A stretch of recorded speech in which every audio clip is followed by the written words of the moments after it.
At the start of our story, we see an old man coughing and saying, "I am an earthling from a civilized society. I came from a civilized society." Just then, a little girl enters his house with some food in her hand. Seeing the old man like that, she says, "Mr. Seo, are you okay? My mother sent this for you." We learn that this old man's name is Seo. He thanks the little girl. Then while placing the food on the ground, little girl replies, "Not a problem. Please get well soon and make some more soap." Saying that, she leaves the house and walks back toward her home in a snowstorm. This old Seo is an earthling, an inhabitant of a civilized world. It's been 50 years since he fell into this cursed world. They were on their way to a workshop with Director Kim and other company employees when they were suddenly swept away in a landslide. When they came to their senses, they found themselves in a strange world. A fox as big as a house with 3 tails, a large red-scaled snake with 2 heads, and beings wielding swords flying through the sky. It was a world like the martial arts novels he occasionally read. Although it was a strange world, most of his colleagues probably did quite well, except for him. Among the 7 people who fell into the martial world that day, within just 3 days of their arrival, destinies began to unfold. The sage-like beings who descended from above were in awe of his co-workers' mythical talents, and took each one of them into the sky. Only he and Director Kim remained in this world. To be honest, they had hopes that something special would happen to them too. But neither Director Kim nor he had any special abilities. Without knowing much about this world, all they could do was manual labor. For 6 months, the two worked menial jobs in a busy marketplace, earning their meals. Until one day, Director Kim could take it no longer. He told Seo that he couldn't live like this anymore and used all his money to buy a third-rate martial arts book sold on the streets. Everyone laughed at him, but within 3 months, he mastered it and became a full-fledged martial artist. He worked for the nation and learned more and more advanced martial arts. After he became a powerful warrior, Director Kim left for the Jianghu, leaving Seo behind. Seo just hoped that something special could happen to him as well, but until the end, nothing happened to him at all. After 50 years, he is now just an old man dying from a common cold. He coughs blood, repeating that he is from Earth. He has tried his hardest to live. He learned the language, learned to read and write, worked as a laborer to make a living, bought a small plot of land, and built his own house. He started making some decent money when he began making soap using lye. In this medieval time, soap was essentially a new concept.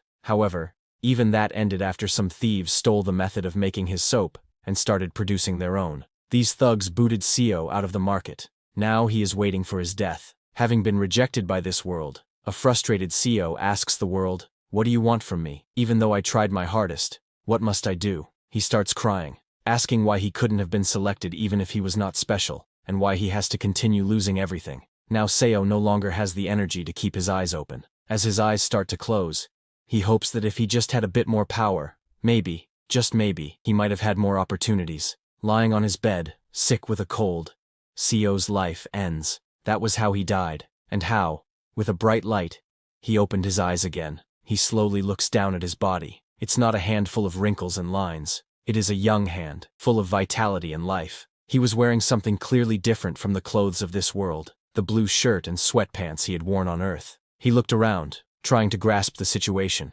Then he saw Director Kim, Chief O, Section Chief John, Deputy Manager Kang, Deputy Manager O, and Manager Kim. Seo was shocked to see them. Now he finally realized he hadn't come to this world powerless. He had gained the power of regression. This was Seo's first regression. Director Kim, with half his hair shaved off, looked around and asked, "What's happening?" "We were just on our way to a workshop." He didn't know where they were, but Seo knew. This was the first day. They had just landed in this strange world. Seo remembered how they ended up here. They were in an SUV, going to the workshop, when they got caught in a landslide, and then something flashed. It was a 50-year-old memory, so it was a bit hazy, and even Seo couldn't remember clearly. While he was thinking this, suddenly someone called from behind, "Hey, Deputy Manager Seo." But Seo was still lost in his thoughts, wondering, now that I have regressed, how should I live? Usually, in regression novels, people live well using their future knowledge. But all I know is making soap. Suddenly, the guy from behind grabbed Seo's shoulder and shouted, "Manager Seo Yun-hyun!" Seo snapped out of his daydream at the shout. He looked back and saw it was Section Chief John. Seo said, trying to explain that he was a bit startled. But suddenly, with a swish, Section Chief Jian slapped Seo across the face. Everyone present was shocked to see that. Section Chief Jian shouted, "Deputy Manager Seo, you bastard, you dozed off while driving on the mountainside.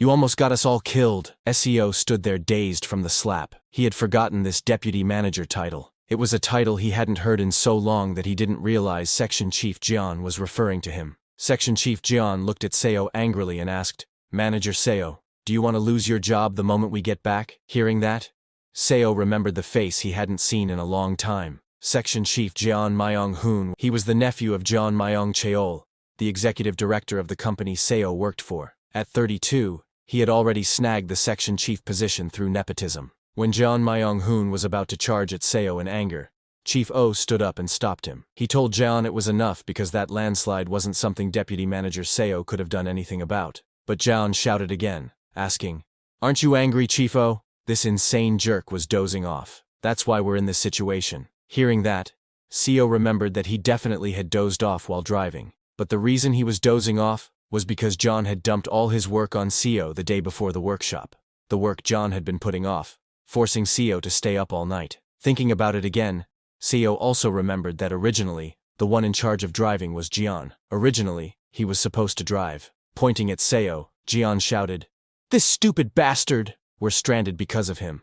But Seo was slowly starting to recall his memories from 50 years ago. Back then, Seo was so shocked he didn't understand what was happening. So, unwittingly, he apologized to Jian. He even thought it was his own fault. Then he went on to spend the next 50 years just like that, apologizing to people, even when a group of bandits trampled over him and took his belongings, when a damned martial artist mocked him, or when a regional official took everything he had in the name of taxes. He kept apologizing. But there was one thing Seo realized after years of holding it in. Sure, he had to keep his temper in front of those he couldn't handle, but not in front of everyone. Seo stood up, and with a straight face said, Section Chief John, I know you're mad, but now's not the time to be pointing fingers. Hearing that, John got furious and lunged at him. He punched Seo again, shouting, Are you asking for a fight? This punch made Seo realize that he didn't need to kneel before someone he could handle. He turned around and punched John in the face, sending him flying. Seeing that, everyone present was too shocked.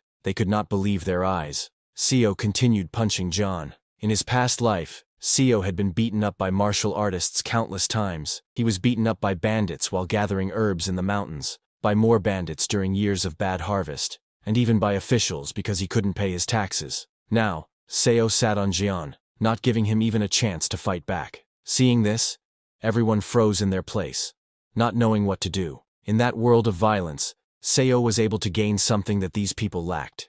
He gained violence. If one hits someone in the eyes, their fear is amplified, and after being beaten up like this, only 2 words instinctively leave opponents' mouths. I'm sorry. Those were the exact words Jian said when Seo hit him in the eyes. Seo may not have the mythical talents mentioned by those transcendent individuals, or the amazing martial arts that would make him famous in the martial arts world, but now he did have the ability to change fate. Director Kim, Chief Oh, Deputy Manager Kang, Deputy Manager Oh, and Manager Kim, all were looking at Seo with fearful eyes. Among them, Director Kim spoke up with a trembling voice. Deputy Manager Seo, no matter what, how could you beat a fellow colleague to that extent?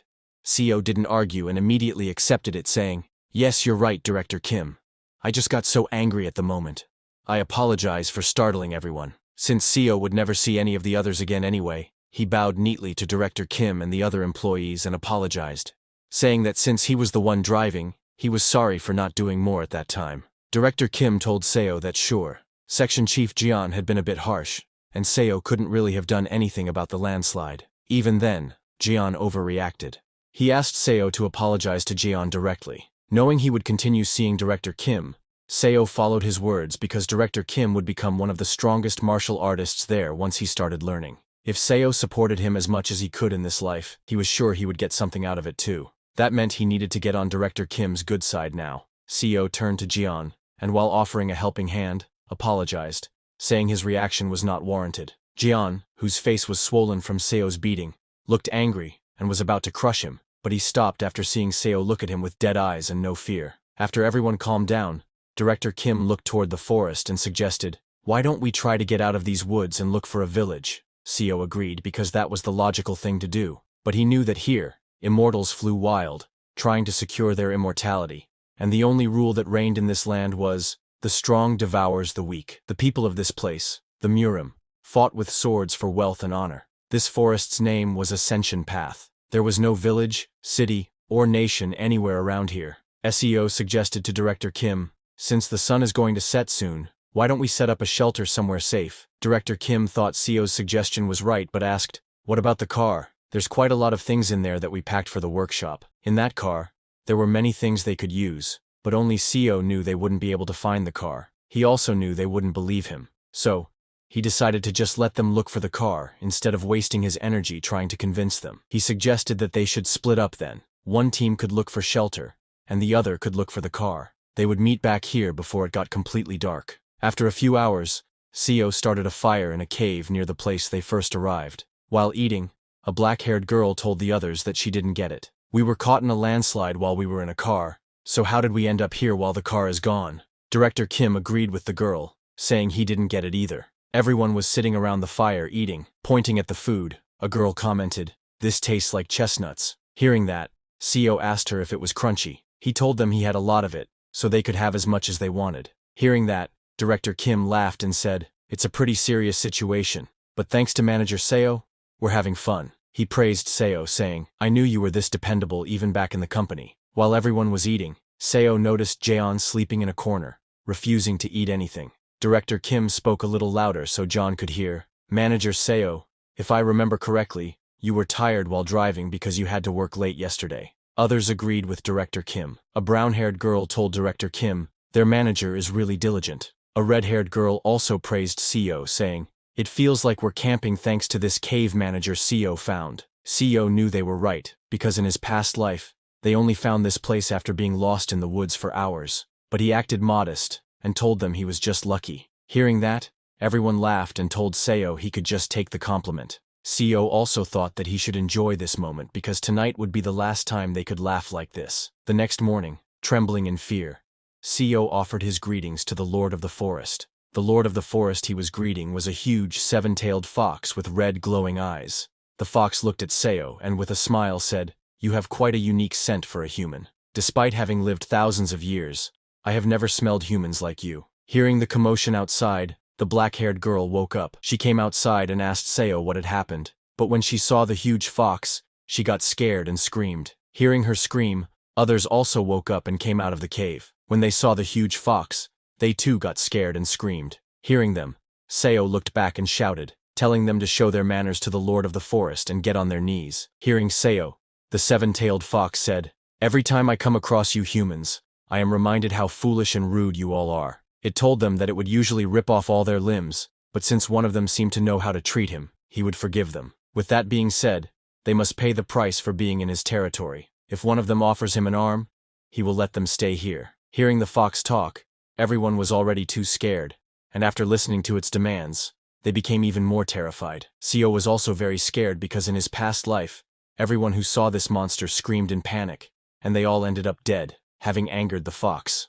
But Seo was a little relieved to see that the fox appreciated his manners this time and wasn't ripping off all their limbs like last time. Then, while licking its mouth, the seven-tailed fox asked who would give him their arm. Seo calculated that it was just one person's arm. That's all they needed to sacrifice. Even a lost arm would be healed by the cultivators who would appear 2 days later. Plus, Seo had already prepared an herb that would reduce the pain. Thinking all that, Seo removed his sleeves and extended his hand toward the seven-tailed fox. While trembling, he told it that he would offer his arm. Everyone was shocked that Seo was sacrificing his hand for them. The seven-tailed fox opened its mouth and immediately lunged at Seo, saying, "You know your manners, so I will try to make it as painless as possible in return." Then, in the next second, with a loud scream of pain, Seo lost one arm. The seven-tailed fox completely bit off Seo's hand and ate it. Everyone looked away. They couldn't bear to see the horrifying scene right in front of them. Seo was in too much pain. Tears streamed down his face as he extended his other arm to grab the herb. The pain was so intense that Seo didn't have time to think about anything else at the moment. He immediately ate the herb he had prepared for pain relief. After eating Seo's hand, the seven-tailed fox told Seo that it thought he might taste different since he smelled different, but he tasted the same as the other humans. He tasted worse because of all the impurities in his veins. Hearing the fox, Seo began to come back to his senses. He was surprised to see that the herb actually helped a lot with the pain. After calming down, Seo apologized to the seven-tailed fox, saying his offering was not good enough. but the fox was not interested in talking. It turned around to leave, telling them that it would allow them to stay for 7 days in its territory, and that they wouldn't die thanks to its divinity. Saying that, it leapt into the sky with super speed and disappeared. After the 7-tailed fox left, a worried group ran towards Seo to check on him. Seo slowly stood up and asked everyone to go inside, saying he would explain everything. Once inside the cave, Seo slowly told them that he had met the fox when he left the cave early that morning.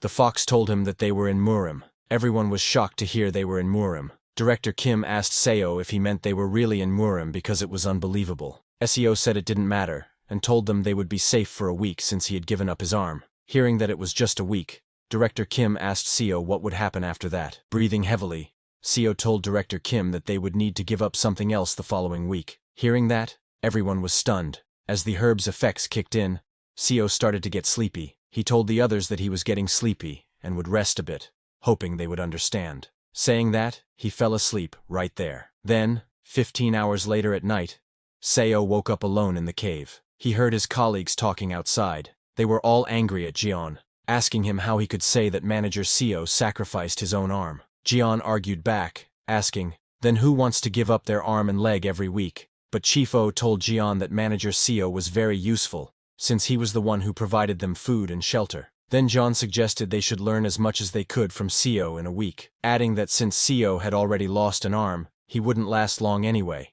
That's why they should have him be the sacrifice again. Jian said all that, not knowing Seo had woken up and was listening from behind. Seo was surprised to hear that now that he had become debilitated, Jian wanted to chop off one of his limbs every week to give to the fox. That was definitely not pleasing. Looking at Jian, Seo grabbed a rock from the ground. He looked at the rock and thought that with the violence he had learned from being beaten up for 50 years, he could easily kill a modern-day man like John Myung-hoon with one arm. He looked at John again, who was still convincing others to force Seo to give up his other arm too. Angrily, Seo thought to himself whether he should kill John, but he didn't act recklessly. Instead, he threw the rock back and returned to the cave. He understood that fear had surely paralyzed their minds, and if he acted too cruelly now, it would cause issues with his relationship with Director Kim. Suddenly, Chief O shouted at Jian to shut up if he didn't want his ankles broken again. Hearing that, Seo laughed. He was right to think that they were good people.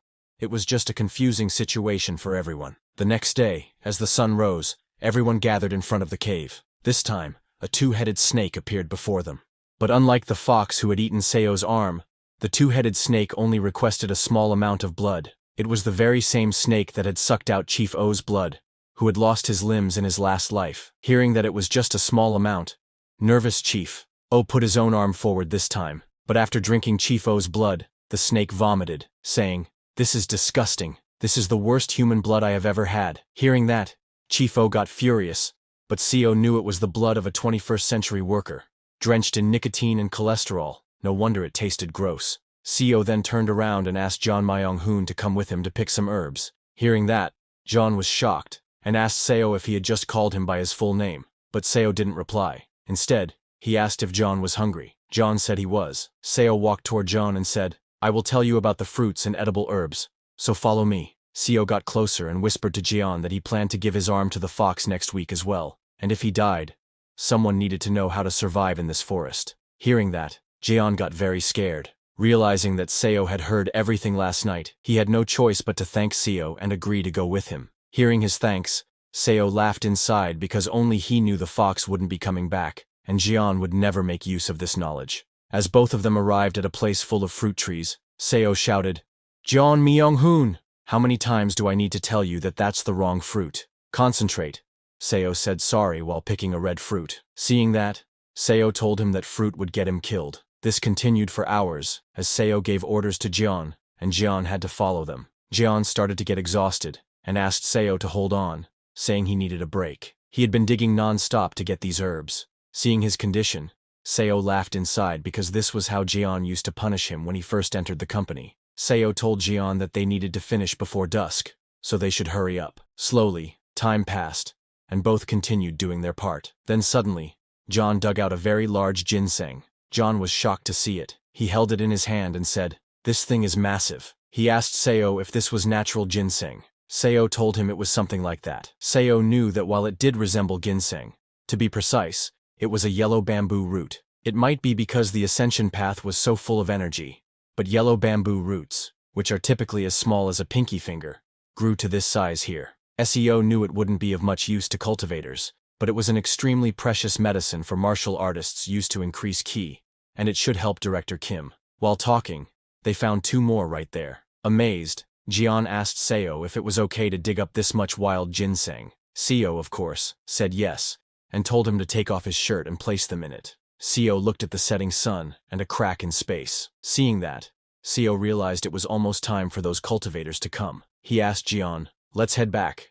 As they returned to the cave, suddenly the crack Seo had seen before exploded with a huge blast, releasing massive amounts of spiritual energy into the sky. At the moment of the explosion, Jian fell to the ground, screaming while grabbing his head. Not only him, Chief O was in the same condition, along with Manager Kang. All 3 of them were clutching their heads, screaming in pain. Seeing this, Director Kim began to panic, asking what had happened to them. Just then, 3 cultivators appeared, flying into the sky. Looking at Jian, Chief O, and Manager Kang, a cultivator named Byuko, wearing golden clothes, said, "What a surprise. To think we'd find such uncut talent here." A black-clothed cultivator named Haogwak told Byuko to go away, saying they were his. Hearing that, the 3rd cultivator, wearing blue clothes, called Haogwak shameless. Seeing these cultivators, Director Kim got scared and asked who they were. The cultivators noticed there were 7 people, but only the 3 had spiritual roots.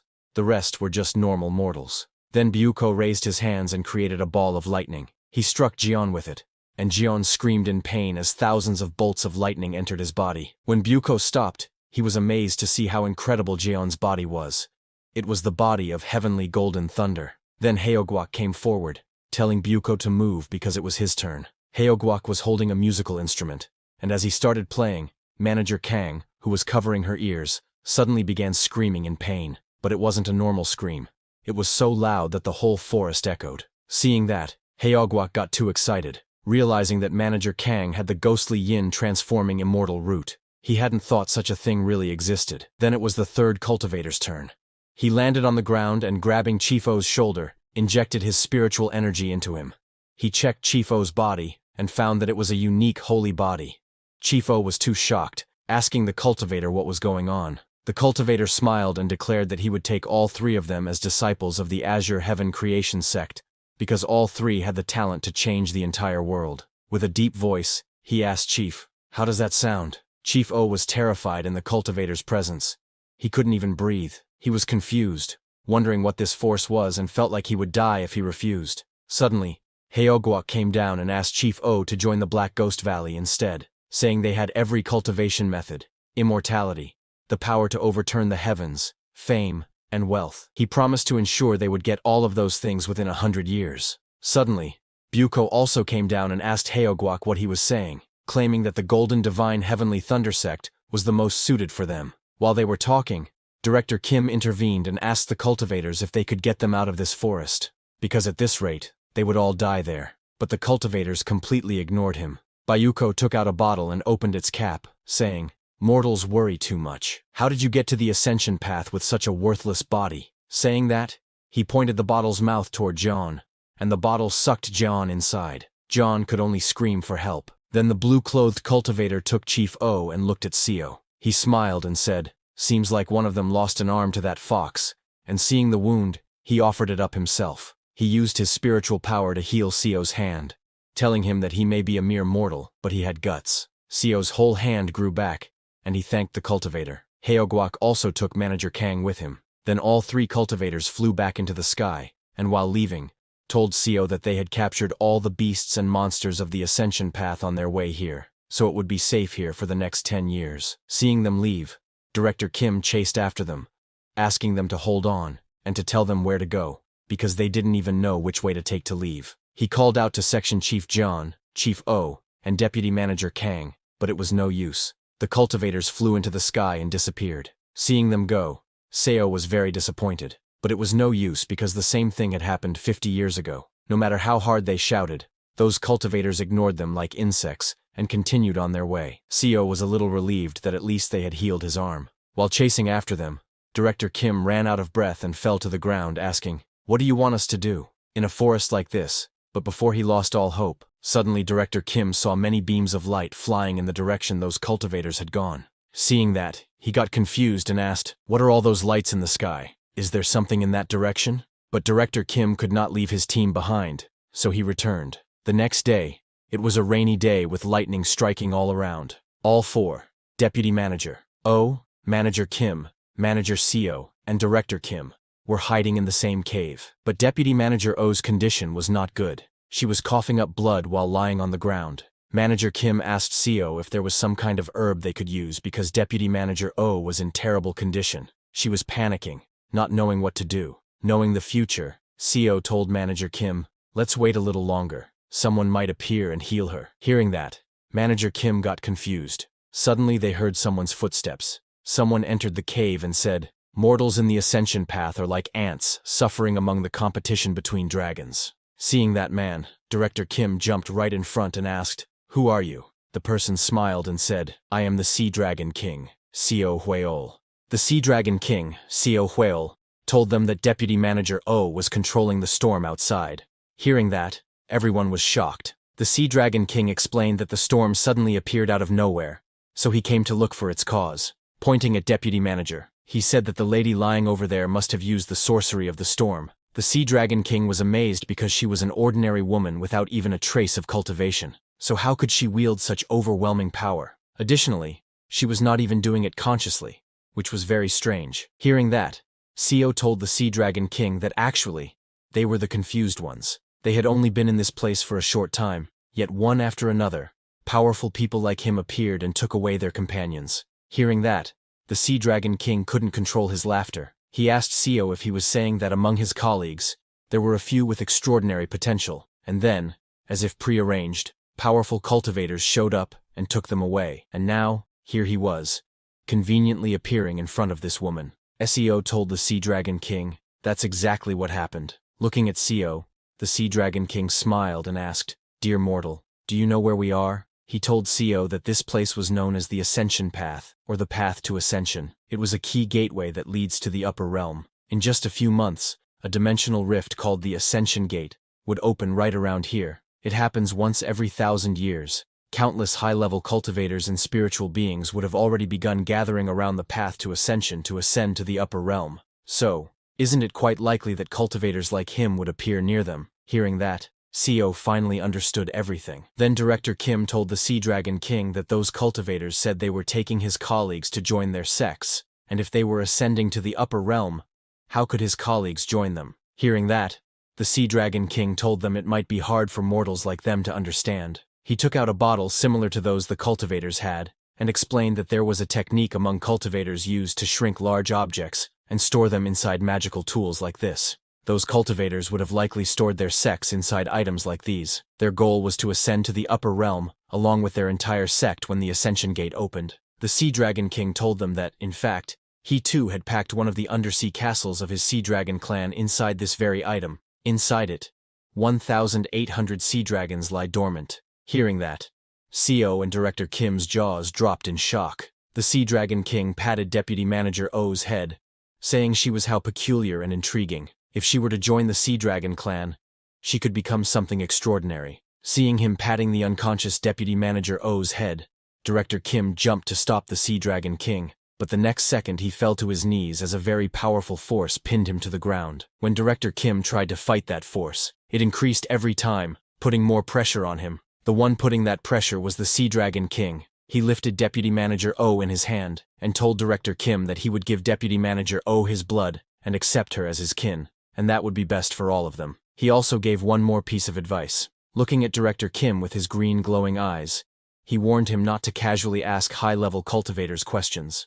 Just as he said that, the pressure on Director Kim and Seo increased, and both of their eyeballs popped out. While holding Deputy Manager O in his hands, the Sea Dragon King walked away from there, telling them that he answered because he was generous, but most cultivators would have killed them for the mere act of asking a question. Saying that, he walked out of the cave into the thunderstorm, transformed into his real dragon form, and flew back into the sky. His dragon form was so big and strong that it seemed to reach the sky. Then, the next morning, the thunderstorm suddenly stopped, and the weather cleared. Manager Kim was too shocked by the fact that all her colleagues had been kidnapped. She could not understand what was happening. An avalanche out of nowhere. then immortals and dragons abducting their companions. She could not digest all of this, and began to lose her mind. Seeing her like that, Seo approached, trying to calm her down, but while shaking, Manager Kim said, "Manager Seo, please, you must not be taken as well. If you're taken too, I won't be able to survive in this forest alone." Saying that, she started crying. Seeing her like that,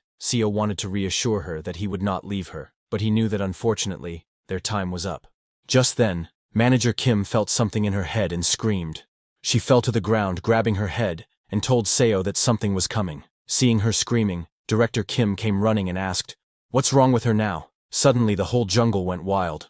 All the birds in the sky and all the animals in the forest started running for their lives. Manager Kim started shaking and told them that it was head. Hearing that, Director Kim got confused, and before he could understand anything, suddenly an old man riding a mechanical lion appeared. That old man was shocked to see mortals there, and asked how mere mortals had gotten into the path to ascension. But looking at them, it didn't take that old man long to understand that when the ascension gate was about to open, the surrounding space became unstable, and they must have been caught in a spatial storm. He laughed, praising himself as a genius for understanding it immediately. He then came down from his mechanical lion and asked them who was the one who had just emitted that massive consciousness. He laughed, saying that it was such a powerful presence.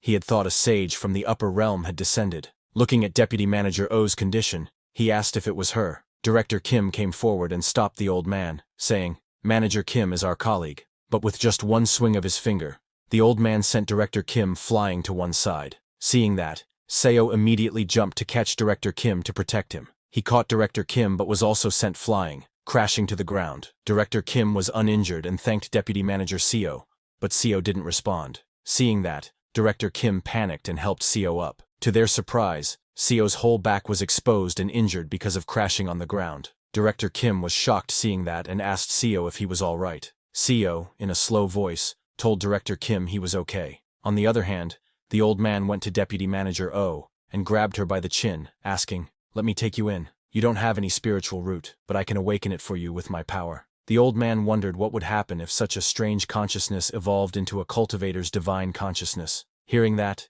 Deputy Manager O started crying and looked at Seo and Director Kim for help. Seeing her looking at them, the old man looked at Seo and Director Kim and asked if she was still clinging to her worldly attachments, even after he offered to take her in. This made the old man angry. Using his powers, he grabbed both Seo and Director Kim by the neck and lifted them into the air. Both of them started struggling to breathe. The old man told Deputy Manager O that he would sever all her worldly ties for her himself. Seeing both of them struggling like that, Deputy Manager O got very scared. She started crying, begging the old man to please stop. She told him she would do anything he asked if he just spared them. Hearing that, the old man told Deputy Manager O that she must forget all her worldly attachments. While crying, Deputy Manager O told him she understood. After hearing that, the old man spared Seo and Director Kim, and both of them fell to the ground. But the old man knew that if he left them there, she would remain attached, so he decided to return them to a mortal nation nearby. Saying that, he used his spiritual powers and opened a portal. The old man told Deputy Manager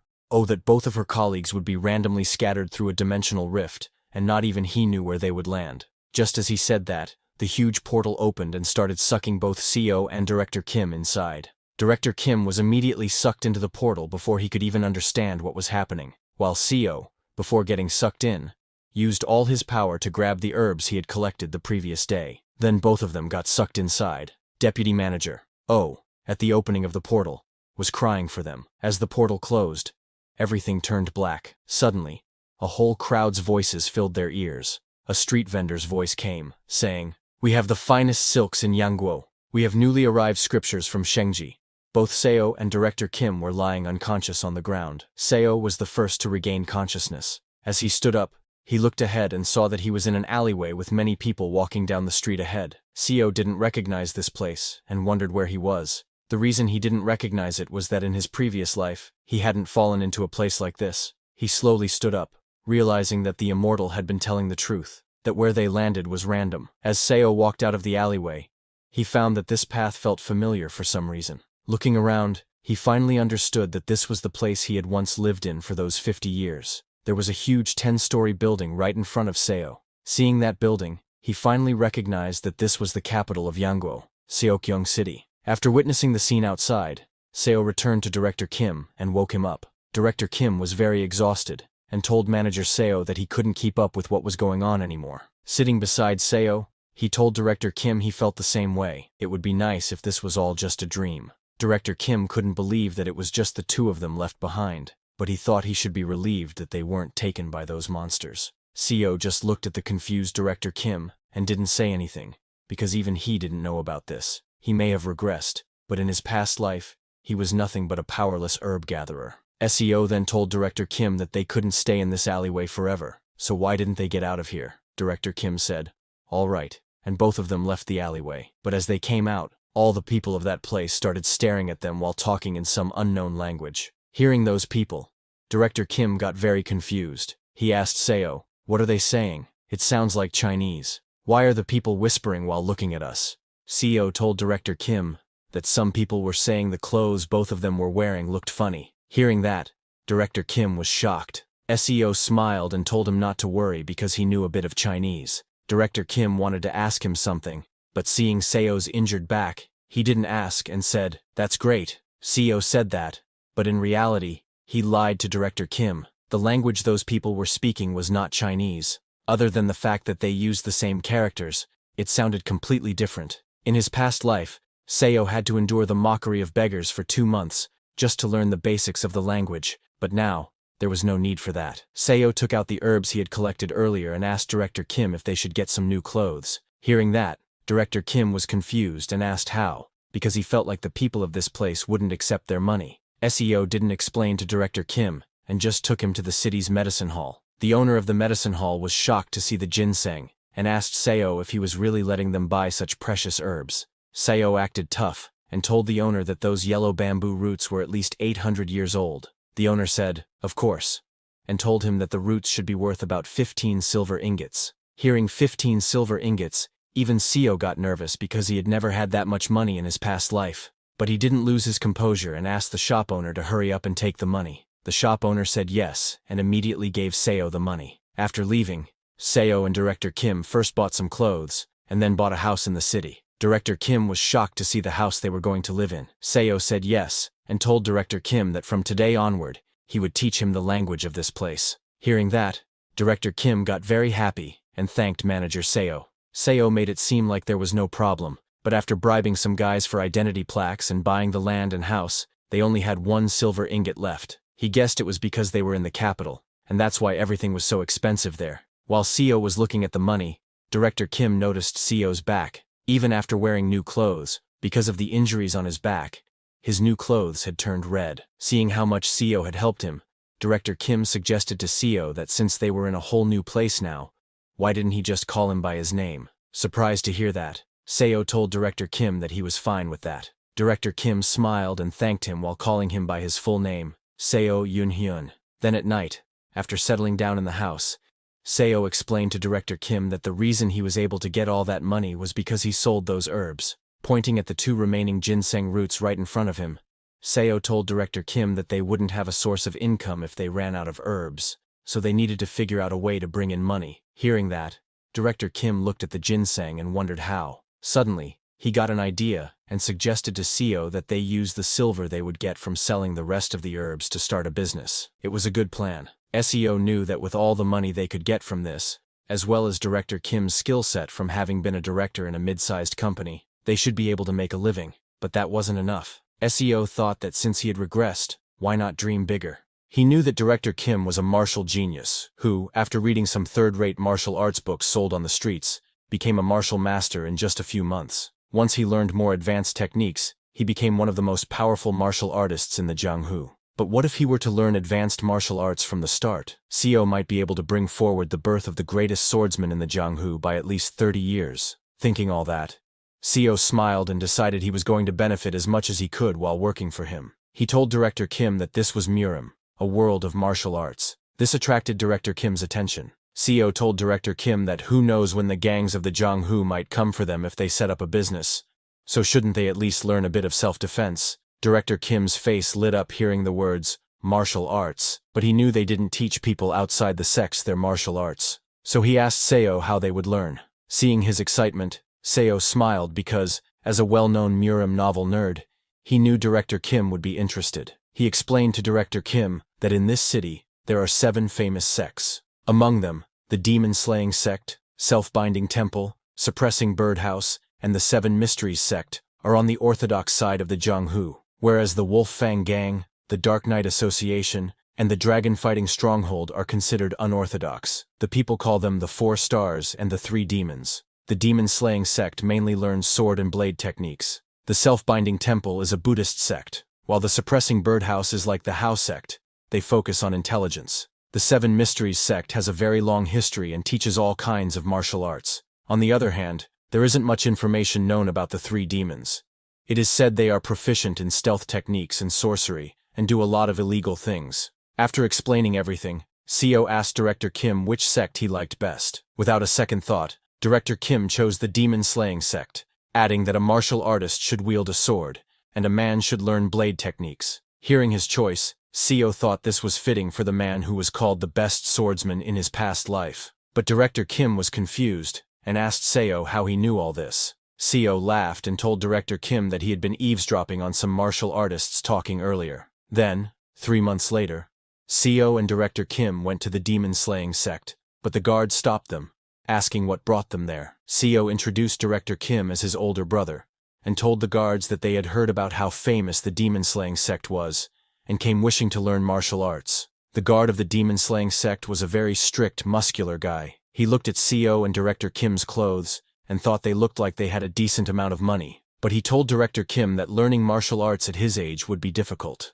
Seo laughed and offered a silver coin to the guard, asking if he wouldn't at least let them talk to someone of higher status, adding that even just simple self-defense training would do. Like that, while bribing the guard, Seo and Director Kim entered the demon-slaying sect. There, they met an elder of the sect. The elder asked if they wanted to learn martial arts for self-defense. Seo said they wanted to learn the best there was, offering a box full of silver nuggets. Seeing all those silver nuggets, the elder agreed, saying he supposed Seo could join as an external disciple. But after getting the silver nuggets, he added that they didn't give special treatment to those who joined with donations, and in addition, they would only accept one of them. Hearing that, Seo was shocked because all that money was worth only 1 yellow bamboo root, and that was all they were willing to do for them. Shocked, Director Kim tried to ask the elder if they were ripping them off, but before he could say anything more, Seo accepted the elder's conditions and thanked him, adding that his brother would be the one learning. Hearing that, Director Kim was very shocked. Then, while leaving, the elder asked Director Kim to come outside later to where all the external disciples gathered. As he left, Director Kim asked Seo what was the use if only he would learn martial arts. He said he would have chosen a different group had he known they'd be so expensive. Seo turned around with a smile and told Director Kim not to sweat it, saying it's not like he had ever been good at sports anyway. He told Director Kim that he would just set up a business with the remaining money and support him, so he should just focus on learning martial arts. Director Kim was shocked to hear that. He couldn't believe how much Seo was sacrificing for him. He told Seo he would try his best, but Director Kim was still hesitant because he was old and didn't know if he would really be able to do much. Seo told him to believe in himself, that he could do it. Director Kim thanked Seo and left to train with the outer disciples. Then, 7 months later, at a competition held within the sect, all the elders of the demon-slaying sect were shocked and angry seeing the scene in front of them. In just 7 months, Director Kim had defeated all their disciples.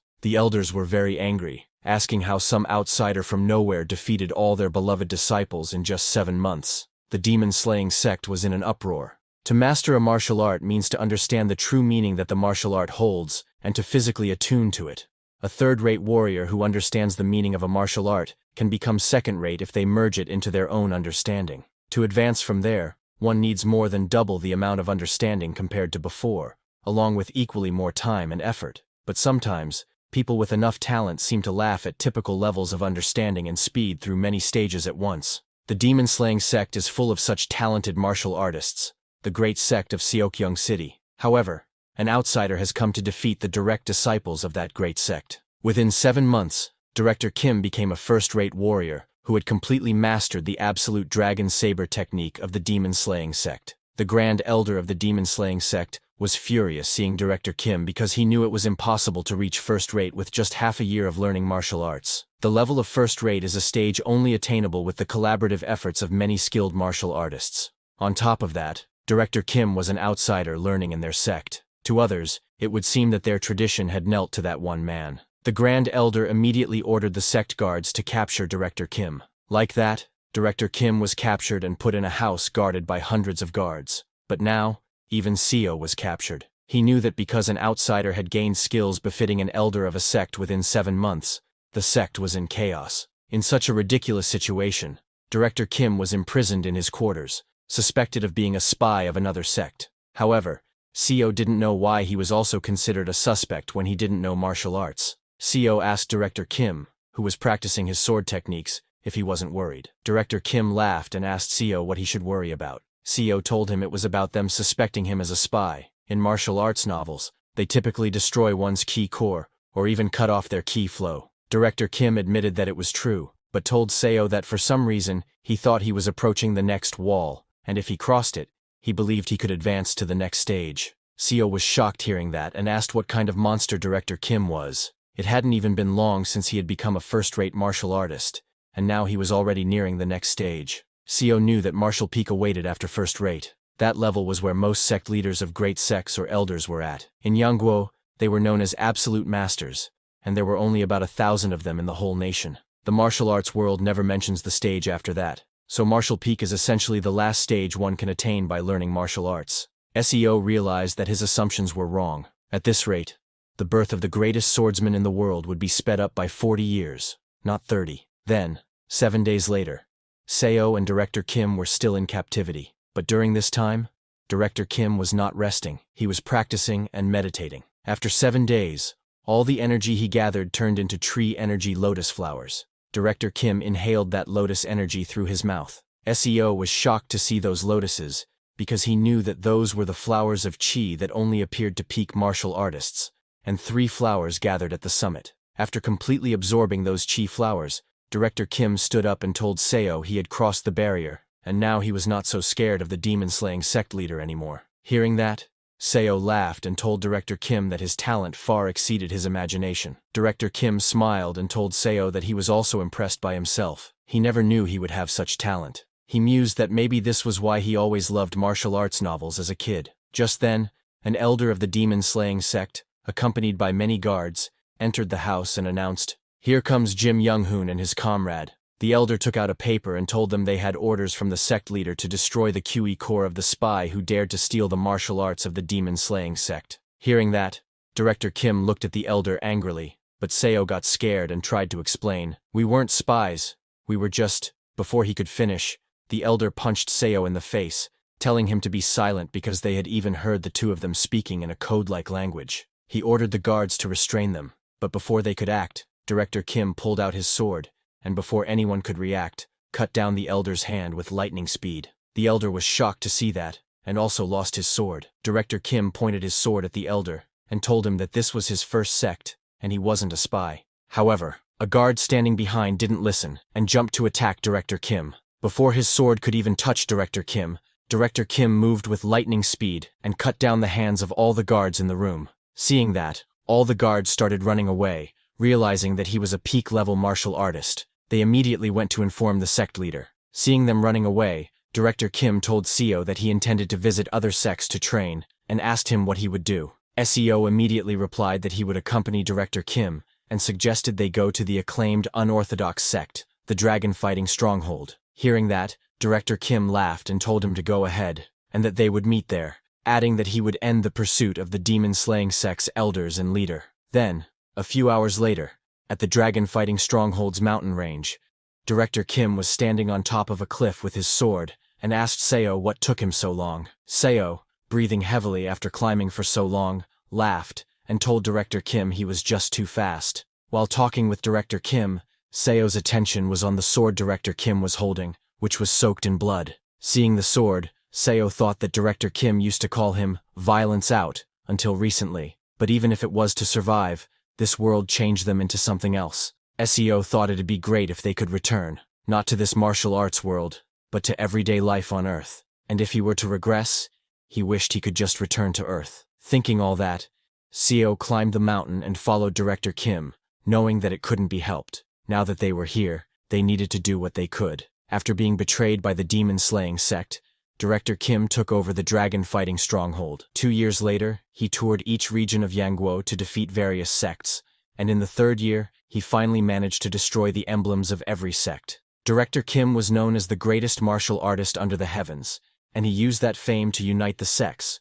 forming the Martial Alliance. Then, 7 years later, Director Kim and Seo were as close as brothers, ignoring the age gap. Director Kim created a martial art specifically suited for Seo, and gave him the martial arts manual, saying, "This is the Severing Mountain Sword." Seo took the manual and started reading it. Director Kim explained to Seo that he named the martial art, hoping Seo would inherit its will that could even cut down mountains. If he mastered the Severing Mountain Sword, he knew Seo would be able to reach martial peak. Reading the book, Seo was shocked because, aside from the things Director Kim had told him, the Dragon Vein Chi method created alongside it was true first-rate martial arts, very different from any second- or third-rate martial arts. It was a very powerful technique, and Seo started practicing it. But if there was a problem, it was that even then, Seo could not learn it, and would fall to the ground immediately when facing Director Kim. Seeing that, Director Kim told Seo that he really had no talent. Yes, Seo's talent was absolutely terrible. Even though the best martial artist under the heavens created a martial art suited for him and taught him one-on-one, Seo barely made it to third rate after an entire year. A year later, Seo admitted that it couldn't be helped. He told Director Kim that he did have some talent in medicine at least, as people are talented in different areas. Then, one day after the decade had passed, Seo witnessed something amazing. He saw Director Kim meditating with 5 chi flower balls forming above his head. Seo was amazed to see that because this was a level he had only heard of in legends, it was 5 energies converging to the origin. Suddenly, Director Kim's whole body started releasing huge amounts of internal chi. All his bones and joints began cracking, and the energy around him completely changed as Director Kim's white hair of old age turned black again. It was a divine scene, as Director Kim's whole body went into transformation, releasing so much energy that even standing nearby was impossible. After everything calmed down, Seo looked ahead, and was shocked to see Director Kim. Director Kim, who had turned into a young man, laughed and asked Seo what had him so surprised. His voice, his face, and his body had completely turned into that of a young man. This is called skeletal restructuring. Shocked, Seo called Director Kim brother, telling him he looked even younger than him. Director Kim laughed, asking if he really looked that way. He told Seo he felt so full of life, like he could do anything. Seo told Director Kim that the world would be shocked when they saw him completely transformed. While wearing his clothes, Director Kim said certainly. He walked towards Seo and told him that it was about time he handed over the Murim Alliance to the next leader. But Seo knew that there was no one who caught Director Kim's eye. Director Kim told Seo that he was right. The Murim Alliance leader, by definition, needed a certain level of martial arts. But there wasn't a single one who truly understood martial arts. Seo laughed and told Director Kim that was because he was abnormal. Where else in the world would there be a genius like him? Director Kim looked out the window to see the disciples practicing martial arts, and told Seo that even so, they needed to find someone. But Seo insisted there were no talented people. Then, 25 years later, in a building in the middle of the Murim Alliance, Seo was writing with a brush. 35 years had passed since he had started his life again in Dungsonyang. His hair had turned gray as he was already in his mid-60s. Now, he wondered where young Director Kim was and what he was doing. A year after his transformation, Director Kim handed over the position of Murim Alliance leader to the next generation and retired. Seo, too, wanted to retire with him then, but to set the chaotic Murim Alliance straight, he had to remain in the position of the Murim Alliance's strategist for a long time. Director Kim told Seo that he wanted to wander the martial world and travel all over Yan Kingdom. Perhaps because of that, he didn't even come to Seo's retirement ceremony in the end. Old Seo came out of his room to get some fresh air. Looking around the house, he felt lonely. He had bought this house with a big heart using his retirement money, but it was too big to live in alone. That was the problem. While he was thinking about all that, suddenly he heard someone coming out of the bushes. He got alert, but when he got closer to check, he was surprised to see Director Kim there in torn clothes. He asked Director Kim what was with the beggar's appearance and why he hadn't even come to his retirement ceremony. "Where did you go?" Director Kim laughed and fell to the ground. Seeing him like that, Seo asked if something had happened. Looking at the sky, Director Kim told Seo that he truly thought he had blessed martial talent. Sitting beside Seo, Director Kim asked, "Isn't that right? If I'm not a genius, then what am I?" Director Kim said, "I am clearly a martial arts genius." Perhaps in this Yeon kingdom or among ordinary people like me, no one can match my martial talent. Hearing Director Kim call himself an ordinary person, Seo got confused and asked how he could be ordinary. Who under this sky doesn't know that you are the world's #1? Before Seo could finish his words, Director Kim said in a deep voice that he fought against those cultivators, and asked Seo if he remembered them. 35 years ago, those monsters who kidnapped their comrades and flew in the sky. Seo, who had experienced that time twice, immediately remembered, and was shocked to find out they were cultivators. Seo knew that they didn't easily reveal themselves, but secretly worked throughout the Yeon imperial family, and manipulated Yeon kingdom itself. After establishing the Murim alliance, as its influence grew somewhat in Yeon kingdom, those cultivator forces began to seriously interfere with them. Director Kim was displeased with this, but to defy them was to fight against the nation itself. So, to protect the Murim alliance, they had no choice but to obey them. Because of that, Director Kim stepped down from his position as Murim alliance leader, and, as a human, sought them out alone throughout Yeon kingdom to contend with them. Director Kim told Seo that those cultivators were truly hard to find, and even if he found one and tried to fight, they completely ignored him, saying he wasn't worth fighting for. Then they would leave using illusions or flight techniques, making it hard to seize an opportunity. But 5 years ago, he finally got to fight a cultivator.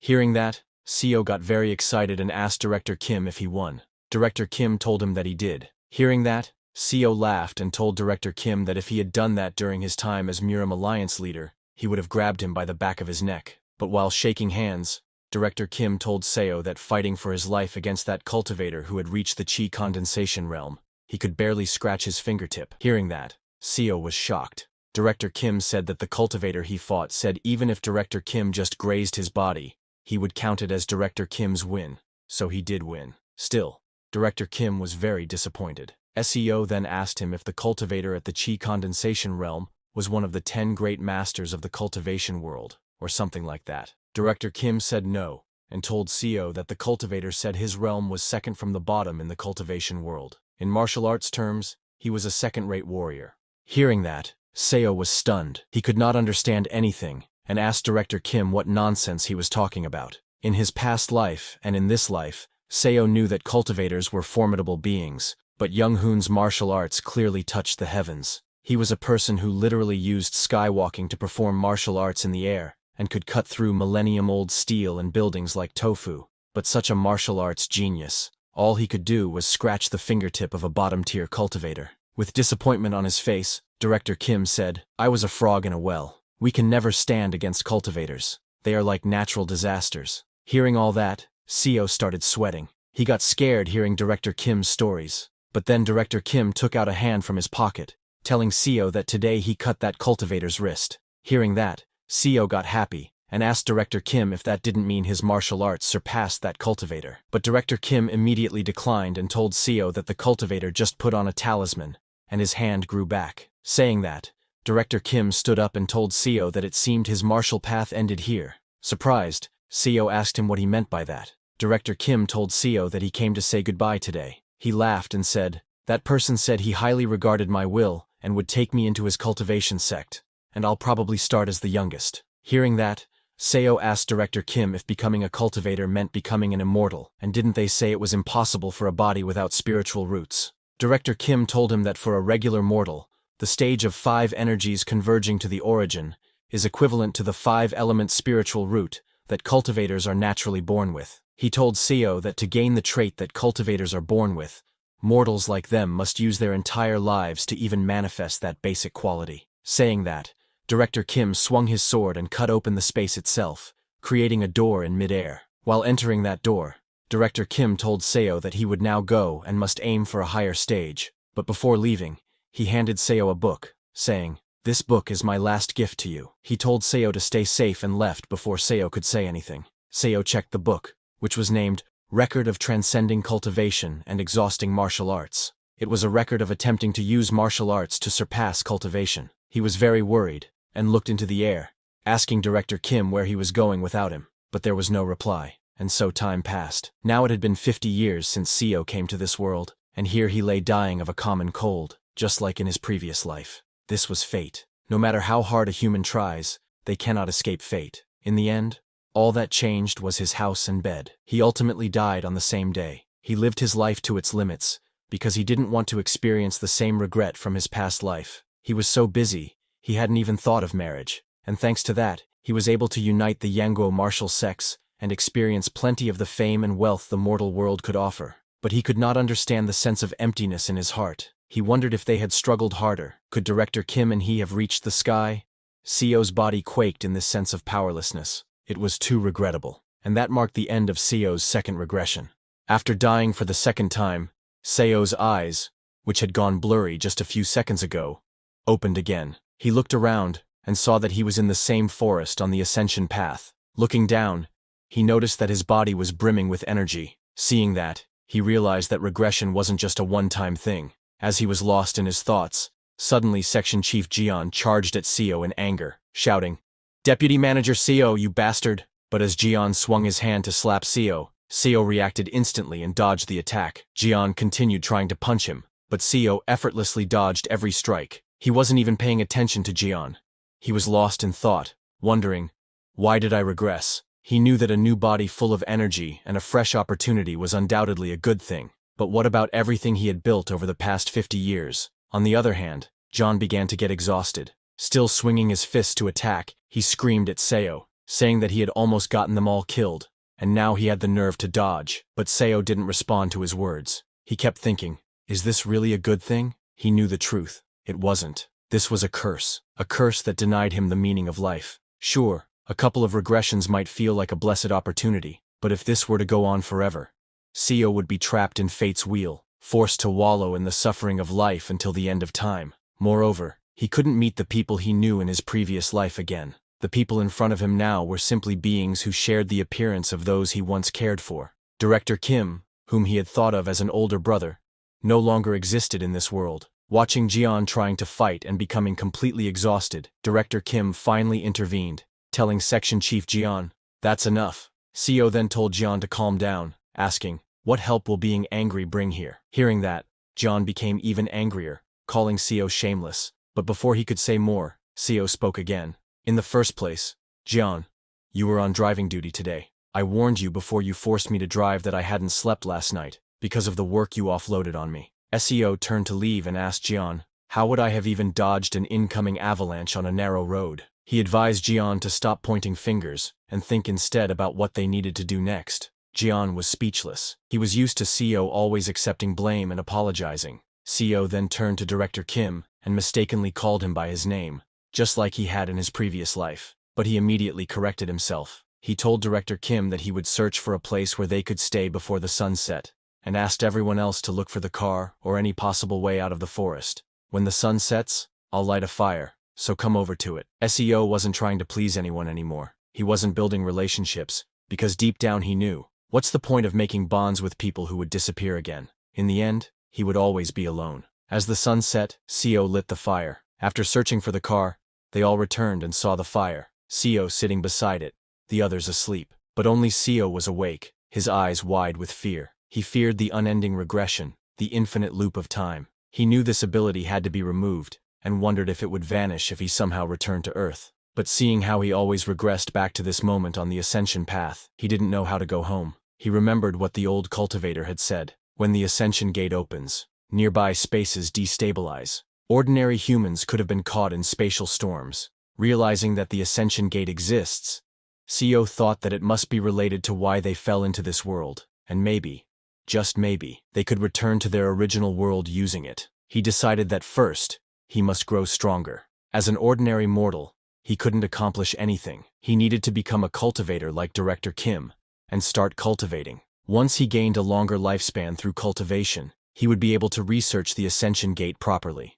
Seo came out of the cave at night, and while looking at the sky, he decided that he would become a cultivator and go to the ascension gate. The next day, as the sun rose, Seo left the cave and ventured into the forest. He went to the same place where he had previously found those 1,000-year-old ginsengs. He dug out as many as he could and began eating them immediately without stopping. By eating them, Seo could feel strong chi quakes within his core. In his previous life, he hadn't known any heart methods, so eating these yellow bamboo roots would have done nothing. Using the dragon vein chi method that Director Kim had made for him, he could break through the blocked chi passageways. Seo's heart, which had been extremely polluted, slowly began to cleanse itself. It started beating like it had when he was born. Seo began sweating heavily as he cultivated, but he understood. It wasn't easy to heal a body soaked in preservatives, fast food, and stress. He didn't give up and continued. After eating those ginsengs, he went to train his body. He took a tree branch, and using rocks,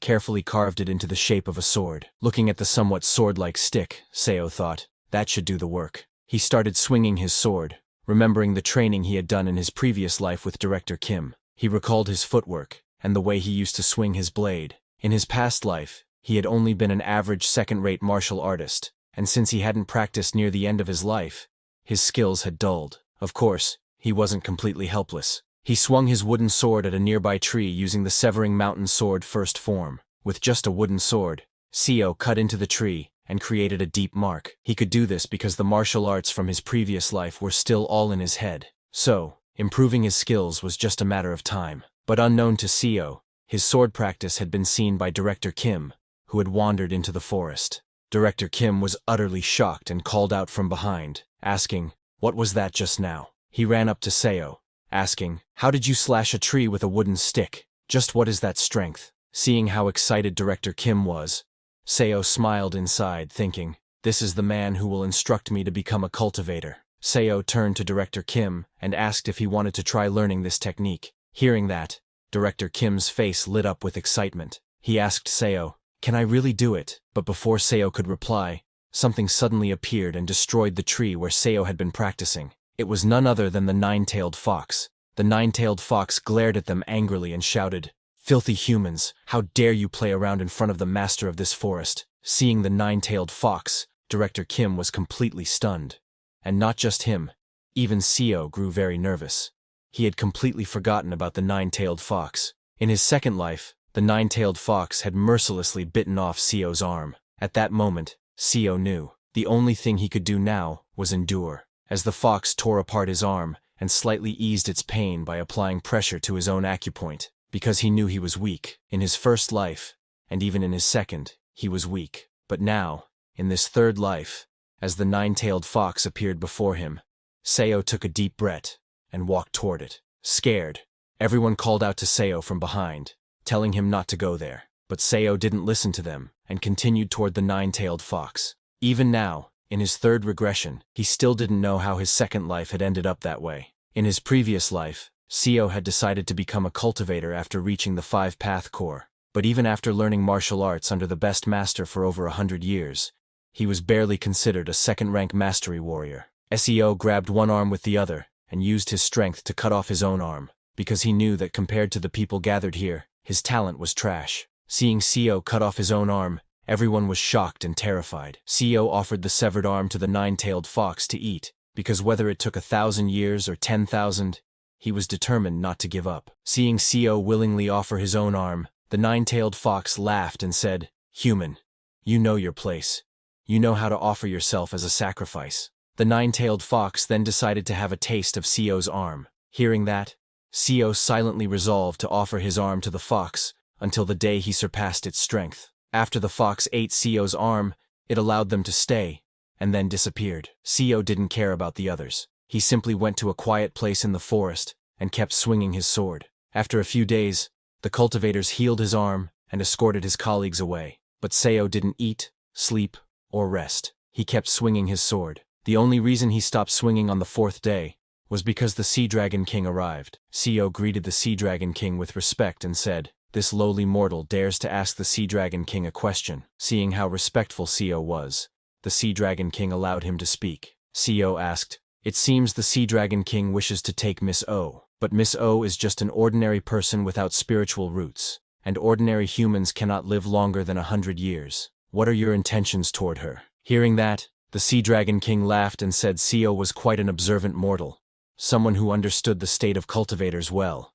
But he told them not to worry, because once Miss O accepted his blood, she would awaken spiritual roots suitable for her. Seo was surprised to hear that, and asked the Sea Dragon King if perhaps he could give them a chance as well, since Miss O was from the same hometown, and maybe they too might possess some hidden ability. Hearing that, the Sea Dragon King smiled and told Seo to listen carefully. Just as he said that, Seo felt an overwhelming pressure on his chest and collapsed to the ground. The Sea Dragon King said, I will say one thing out of concern. Do not carelessly express your opinions to a high-ranking cultivator like me. We have lived for hundreds or even thousands of years. We see what mortals cannot see. We know what mortals do not know. He looked at Seo with glowing green eyes and continued, you have a good temperament, so I'll let it slide. But there are cruel ones who, just because your eyes met theirs, would tear you apart like insects and kill you. Saying that, the Sea Dragon King walked out of the cave with Miss O, then transformed into his dragon form and flew back into the sky.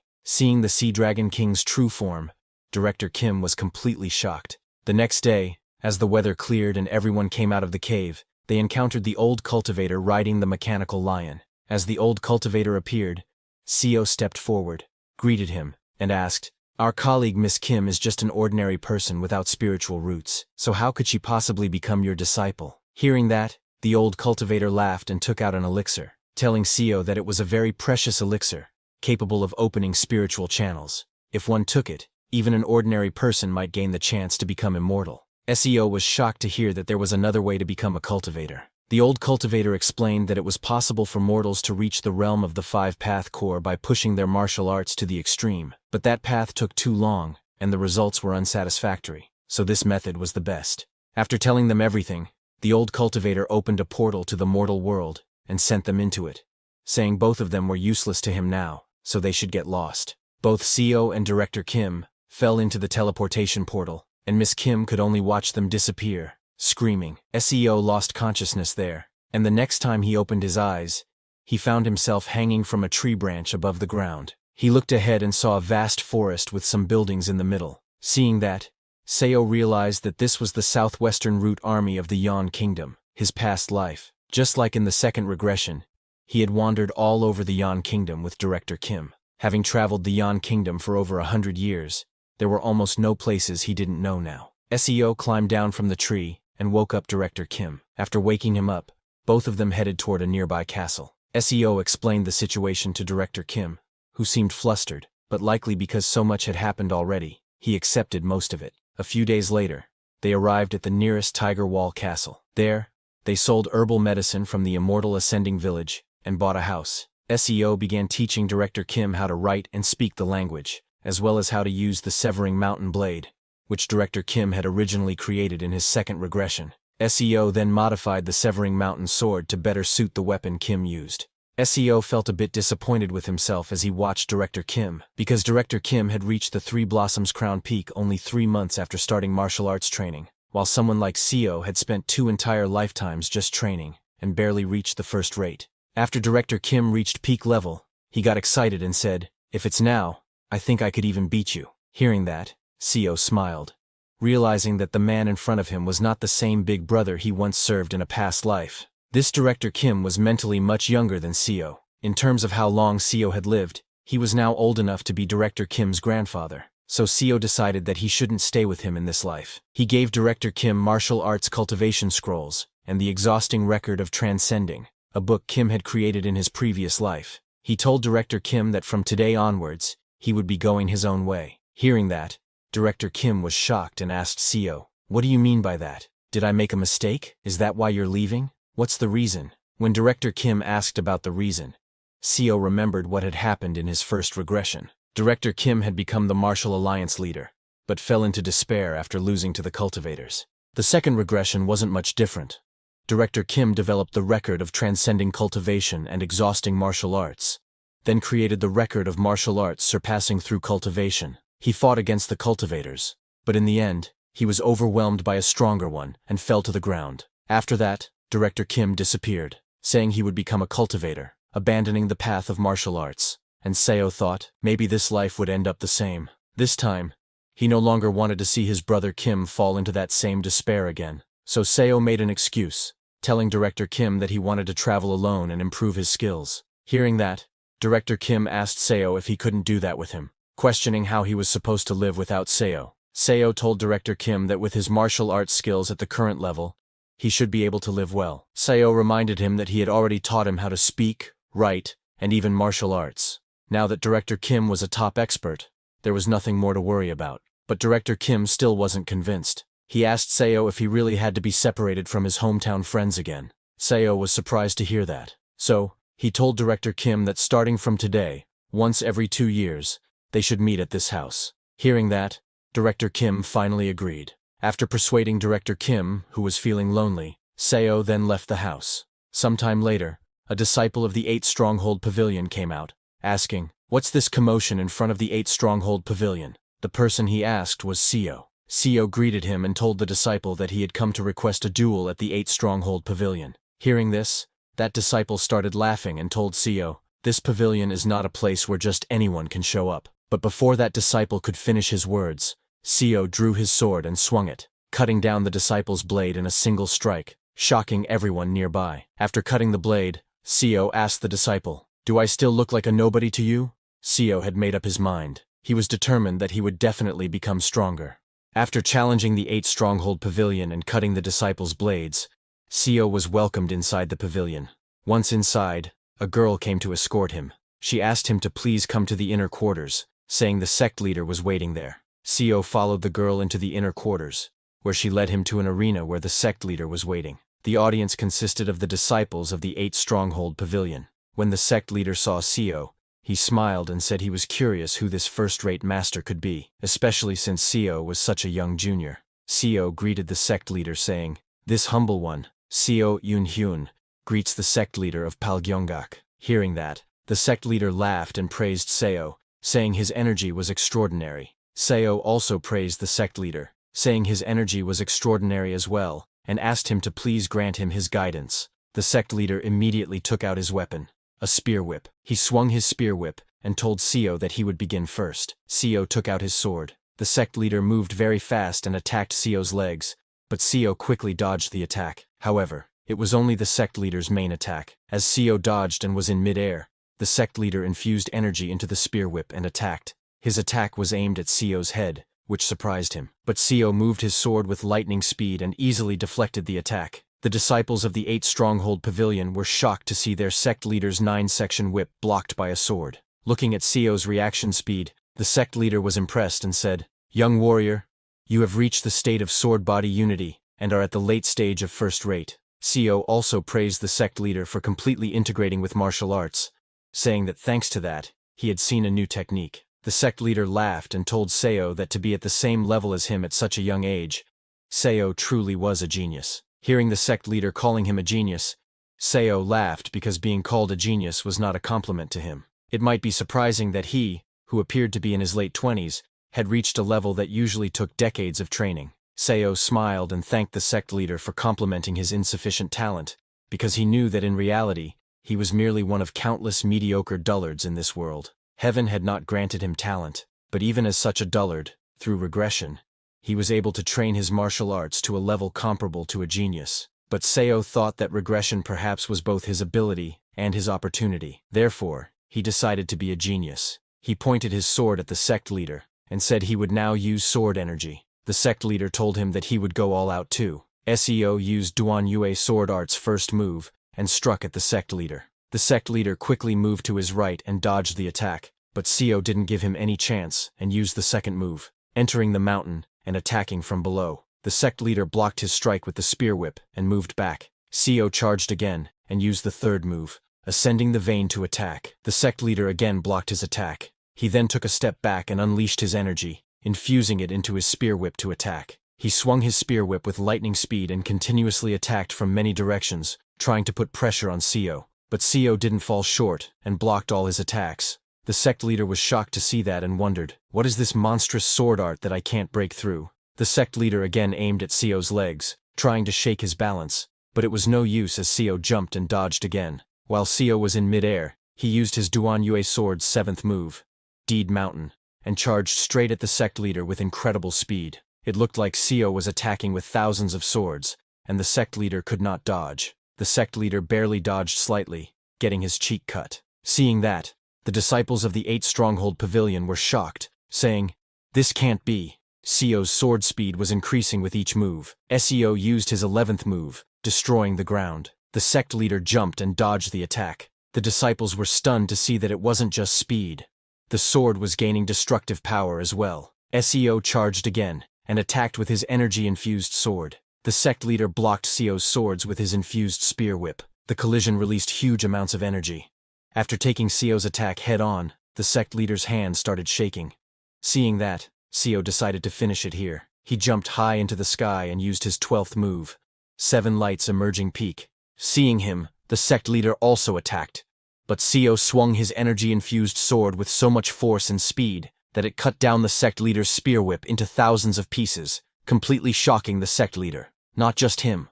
All the disciples of the 8 Stronghold Pavilion were shocked to see that. Seo's attack not only cut down the sect leader's spear whip, but also cut his hand. The sect leader grabbed his hand in pain and declared that he conceded defeat. Hearing that, Seo immediately put away his sword and greeted the sect leader, saying it was a good opportunity. Then he left the arena. Their match had completely destroyed the arena. After defeating the sect leader of the 8 Stronghold Pavilion, Seo left the sect. As he was walking out, everyone looked at him in shock. It was a very clean fight. Seo remembered that Palgyeongak was famous even in his previous life as a righteous sect that didn't engage in cowardly acts. So he decided to try visiting a demonic sect next. Thinking through these martial arts duels, in this life, he must reach the peak realm. As time passed slowly, Seo visited about 4 more small sects in Seogyeongsong. Among them, he lost duels at Aeol-yubo and Hyeongmun, and won against sects like Gaejubang and Yukgyeolbo. Then he went to Hoidangpa, where he fought a warrior. He first cut down that warrior's blade and sent him flying.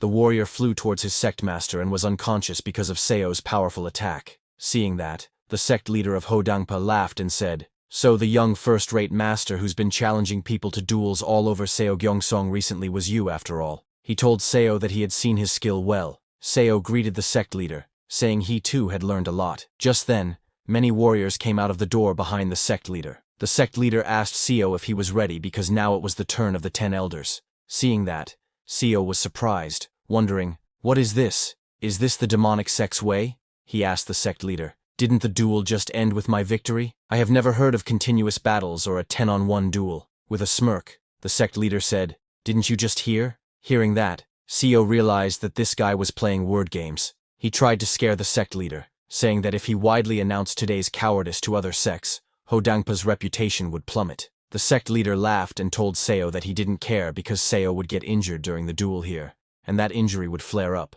causing him to die of tetanus. He told Seo that the people would believe that their sect had taken great care of Seo, and despite their best efforts, Seo unfortunately passed away. As the 10 elders surrounded Seo, the sect leader laughed and told him, "How can a dead man spread a different rumor?" This situation was even more than Seo had expected. They were crazy bastards. All the elders pointed their swords at Seo, and the sect leader told him that if they killed him here, it wouldn't affect their reputation. It sounded very dangerous, but Seo smiled because this was also why he came here. He pulled out his sword and asked the sect leader to come at him, saying he would accept this absurd duel. All the elders charged at Seo, and from then on, a real fight began. As the sun set over the Hodangpa region, the streets lit up with joy. People were enjoying their night, drinking at inns. A drunk man told his friend that he had heard the young master who had been challenging every sect to a fight went to duel Hodangpa this time, saying, "What a pity for such a young talent." His friend agreed, saying, "To challenge an illegal organization like the evil sect to a duel is just asking for death." Their third friend told them, "That's how it usually is, isn't it? When one is young, they believe this world will go their way." Something like that kind of innocence. A guy from another table stood up and said, "That young man just relied on his skill and acted rashly,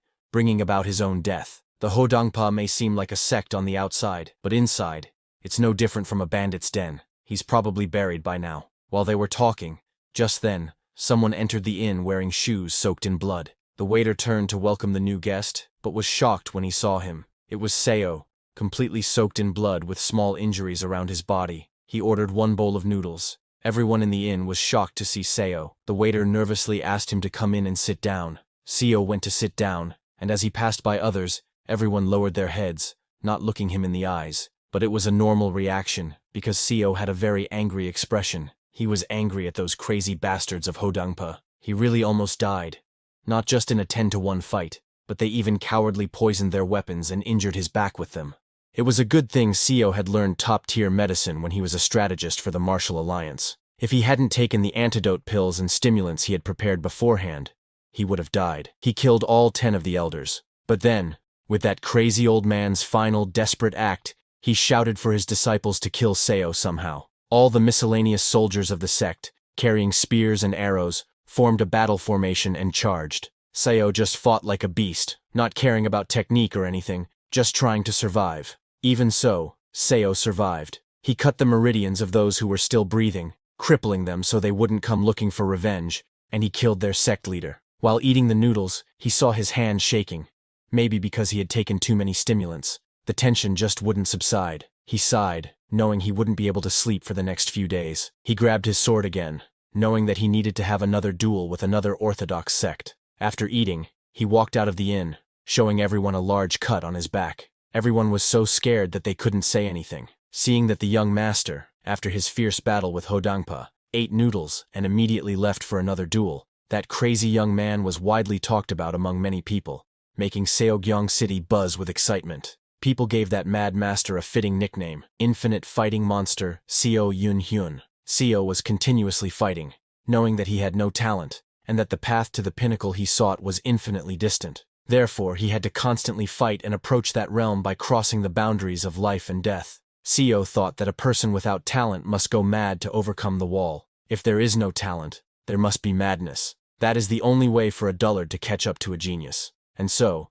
Seo scoured Seogyeong City and various parts of Yongguk, engaging in duels several times a day, regardless of whether they were orthodox or evil sects. And like that, 5 years passed. 5 years later, suddenly there was a blast in front of a house. It was Seo who jumped into the air and used his mountain-breaking sword art's 14th form, Q Mountain Heart Stream. He collected energy from nature. Its energy was like a mountain. Its heart was like the heavens. But just doing so, Seo started to struggle. The form of sword thread could only be used upon reaching the pinnacle. Just briefly manifesting it put an enormous strain on the mind. But he knew that if he didn't do it this way, he couldn't catch up. Just then, a black figure appeared behind Seo and came to attack. Seo turned and used his sword to block the figure's attack, but the attack was so powerful that cracks appeared in Seo's sword. He went flying, crashing on the ground and hitting a wall. The collision was so strong that it created a hole in the wall. In a single strike, all his sword energy was shattered. While laughing, the figure walked toward Seo and said, "Your reputation precedes you. I had quite high hopes, but you're still very clumsy, young Master Seo, the infinite fighting monster." That figure came out of the smoke and told Seo that he thought he had won. He was cautious because his opponent was the greatest under heaven, Kim Young-hoon. Seo was amazed by Director Kim's crazy talent. He stood up and congratulated Director Kim, saying he had become even stronger than last year. Well, he was right because Director Kim had completed his transformation in just 5 years. Looking at the cut marks on his hands, Seo wondered what on earth he himself had done in those 5 years. His realm was still at the top tier. With a sad expression, Seo accepted that talent is truly something that makes a person miserable. Then, after they calmed down, Seo asked Director Kim what brought him here, because hadn't they agreed to meet every 2 years? Director Kim told Seo that after attaining the 5 energies converging to the origin and visiting great sects of Yangguo, he had realized one thing. Seo asked him. Director Kim told Seo it was the fact that there was no one above him in Yongguk. Now, no one was even a match for a single one of his moves, and so he was planning on creating a sect or organization of some kind, and wanted to offer Seo a seat. But Seo immediately declined, saying he was comfortable with his current state. Looking at Director Kim, Seo thought he seemed to have already developed the martial lord's disease. He knew that if he accepted that offer, in this life too, he would surely become something like a strategist or vice-sect leader and work like a dog. But to reach the pinnacle with his talent, every minute and second was precious. Director Kim told Seo that it might be difficult to meet him once he established his organization, then started persuading Seo, saying Seo could always stick around and get his guidance in duels. But Seo declined, telling Director Kim that no matter what offer he made, he was not taking it. Hearing that, Director Kim got very sad. It was a good offer from Director Kim, but Seo declined because he had already gotten plenty of teachings from his past life, and what he needed now was real-life experience. In Seo's past life, Director Kim told him that once he entered the late stages of first rate, he should endeavor to experience as much real combat as possible. So, in this life, Seo decided to merely watch Director Kim's saga from afar and continue on his own endless journey for battle. And so, another 20 years passed. On a rainy day, Director Kim arrived at the old house where Seo was waiting. He opened the old house door and told Seo that he looked pale. Seo had grown a little older, and there were many cut marks on his face, but most of all, He had a very depressing expression because he had finally realized that his talent was a talent abandoned by the heavens. SEO sat cross-legged on the mat, his hand firmly gripping the hilt of a glowing blue sword.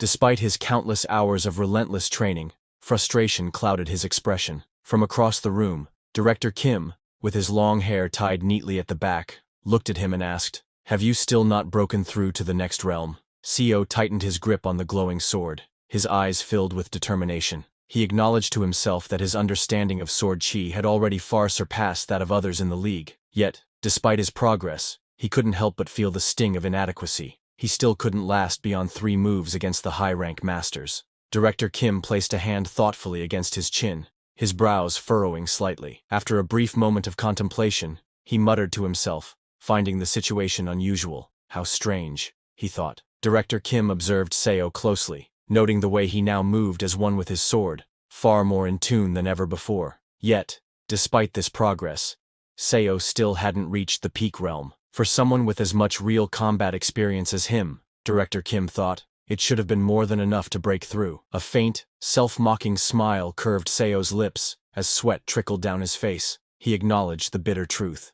"This is my talent," he thought to himself. Blood trickled from Seo's nose as he forced a faint, bitter smile. In his heart, he acknowledged the cruel truth. He possessed a talent that the heavens themselves had cast aside. Seo's grip on his sword tightened, his expression strained as blood trickled from his nose. Half a day, that was his limit. If only he could sustain his sword chi effortlessly from dawn till dusk, without faltering, perhaps then he might finally catch a glimpse of the path forward. Director Kim handed Seo a thick red-bound book, his tone filled with sincerity. He expressed his genuine hope for Seo's success, then added as he passed it over. Seo sat reading the red-bound book, his expression thoughtful. Director Kim explained that it contained insights he had gained from his recent battle against cultivators. By enduring their spells and dragging the fight out for as long as possible, he had managed to hold on, and ultimately escape. SEO weighed the thick red-bound book in his hands. It was nearly as substantial as the main volume of the record of martial arts surpassing through cultivation and leaps,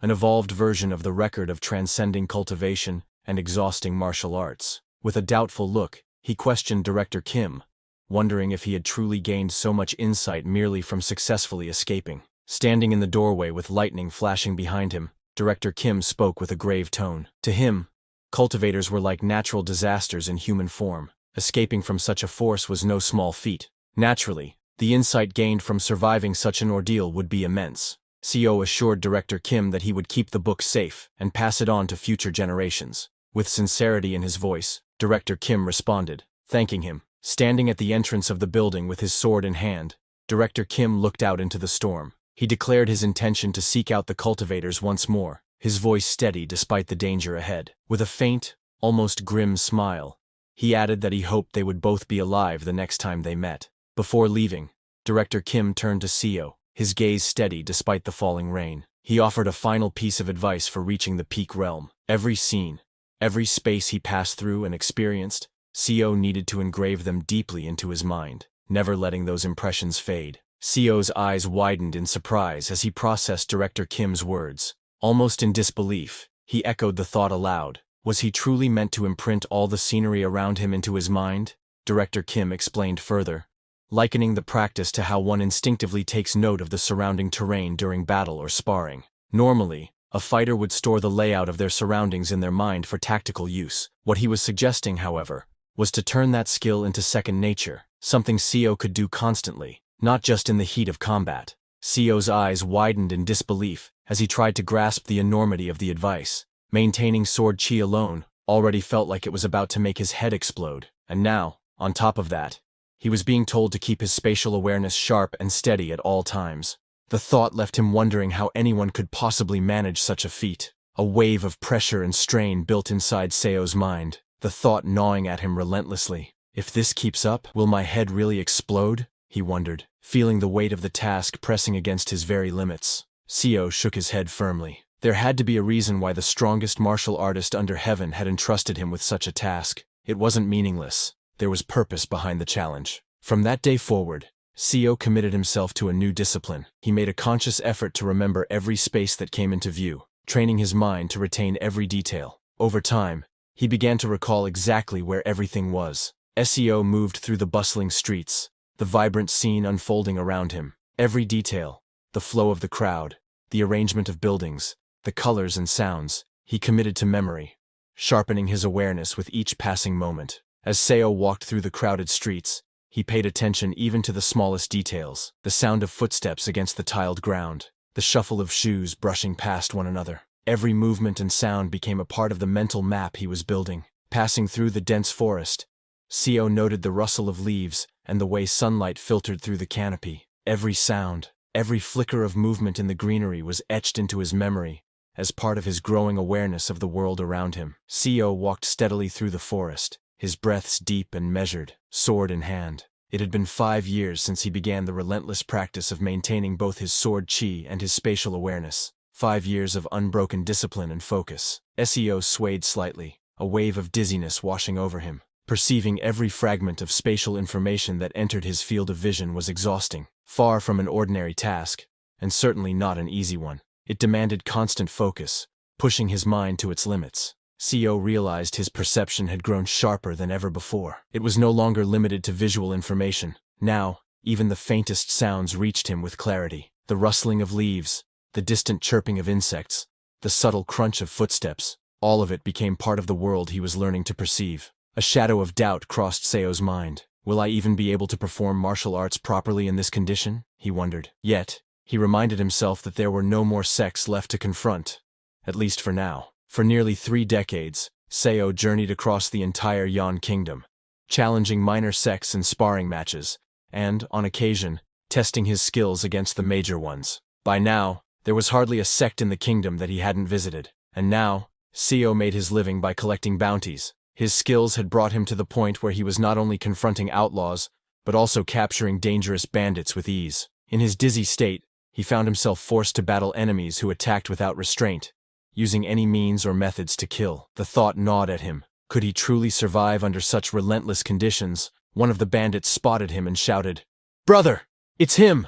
Another roared, "Found you, you bastard!" But Seo remained calm, gripping his sword tightly. Either way, he thought, this is the path I've chosen. The towering bandit leader stepped forward, his broad frame draped in a leopard-patterned robe, eyes locked on Seo with murderous intent. Resting a massive blade on his shoulder, he sneered and pointed his second sword toward his target. "You're dead now!" he roared, his voice rumbling through the forest as the other bandits closed in behind him. Seo steadied his breathing, sword chi swirling around him despite the pounding in his head. Even if I die, he thought, this is the path I've chosen. Facing the armed men before him, his grip tightened. Isn't this the path I must walk?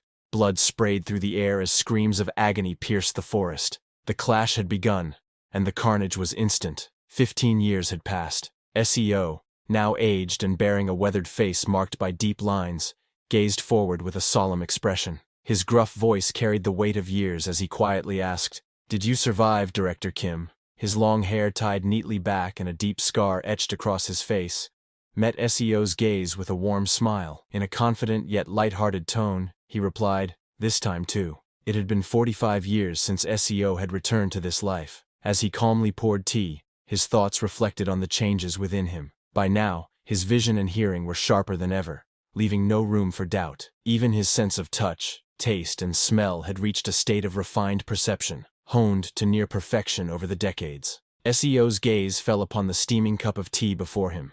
Despite all the refinements his senses had achieved over the decades, he knew in his heart. Seo's expression grew heavy, his eyes shadowed with the weight of regret. Even after all these years, he thought to himself, I still haven't become a master at the peak. Seo's eyes burned with fierce frustration, the weight of decades pressing down on him. The thought echoed relentlessly in his mind, rising into a silent roar. I still haven't. Director Kim sat across from Seo, a faint smirk playing on his lips as he sipped his drink. He explained that it seemed he had become wanted. Perhaps he had gotten a bit too famous among the cultivators. 2 of them, he continued, had even gone so far as to set a trap and lie in wait for him. Seo recounted his experience with a measured tone. He explained that he had barely managed to escape the ambush, though he did succeed in leaving a small cut on one of his attacker's cheeks. Looking toward Director Kim, he remarked that surely Kim must have gained valuable insight from this encounter as well. Director Kim scoffed at the idea of insight,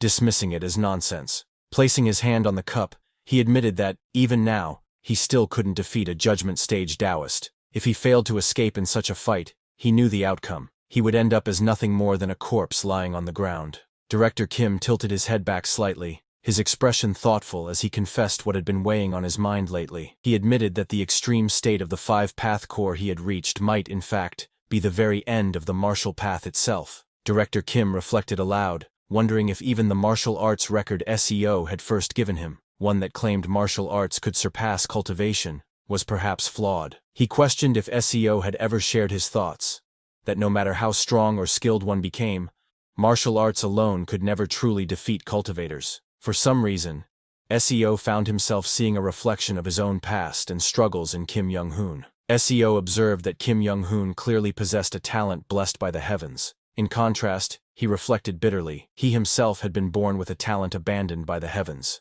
SEO reflected that he and Kim Young-hoon possessed talents that were complete opposites, one blessed by the heavens, the other abandoned by them. Yet, despite this stark contrast, he couldn't help but wonder, why does he look so much like me? SEO admitted his frustration at not knowing why he couldn't reach the peak realm. Director Kim considered this, and noted that even after mimicking sword chi and adopting the perspective of the peak realm, SEO still couldn't attain it, and he still had no idea why. Under the quiet night sky, Director Kim suggested having a sparring match for old time's sake. SEO responded with a faint smile, saying it was the best thing he had heard in a long while. The moon hung high in the night sky, casting a gentle silver glow over the quiet forest below, as if silently bearing witness to the coming clash. The stillness of the night was shattered by a deafening clash, the air erupting with explosive force as their battle began, sending shockwaves rippling through the trees under the moonlit sky. SEO staggered back, clutching his side as pain surged through him.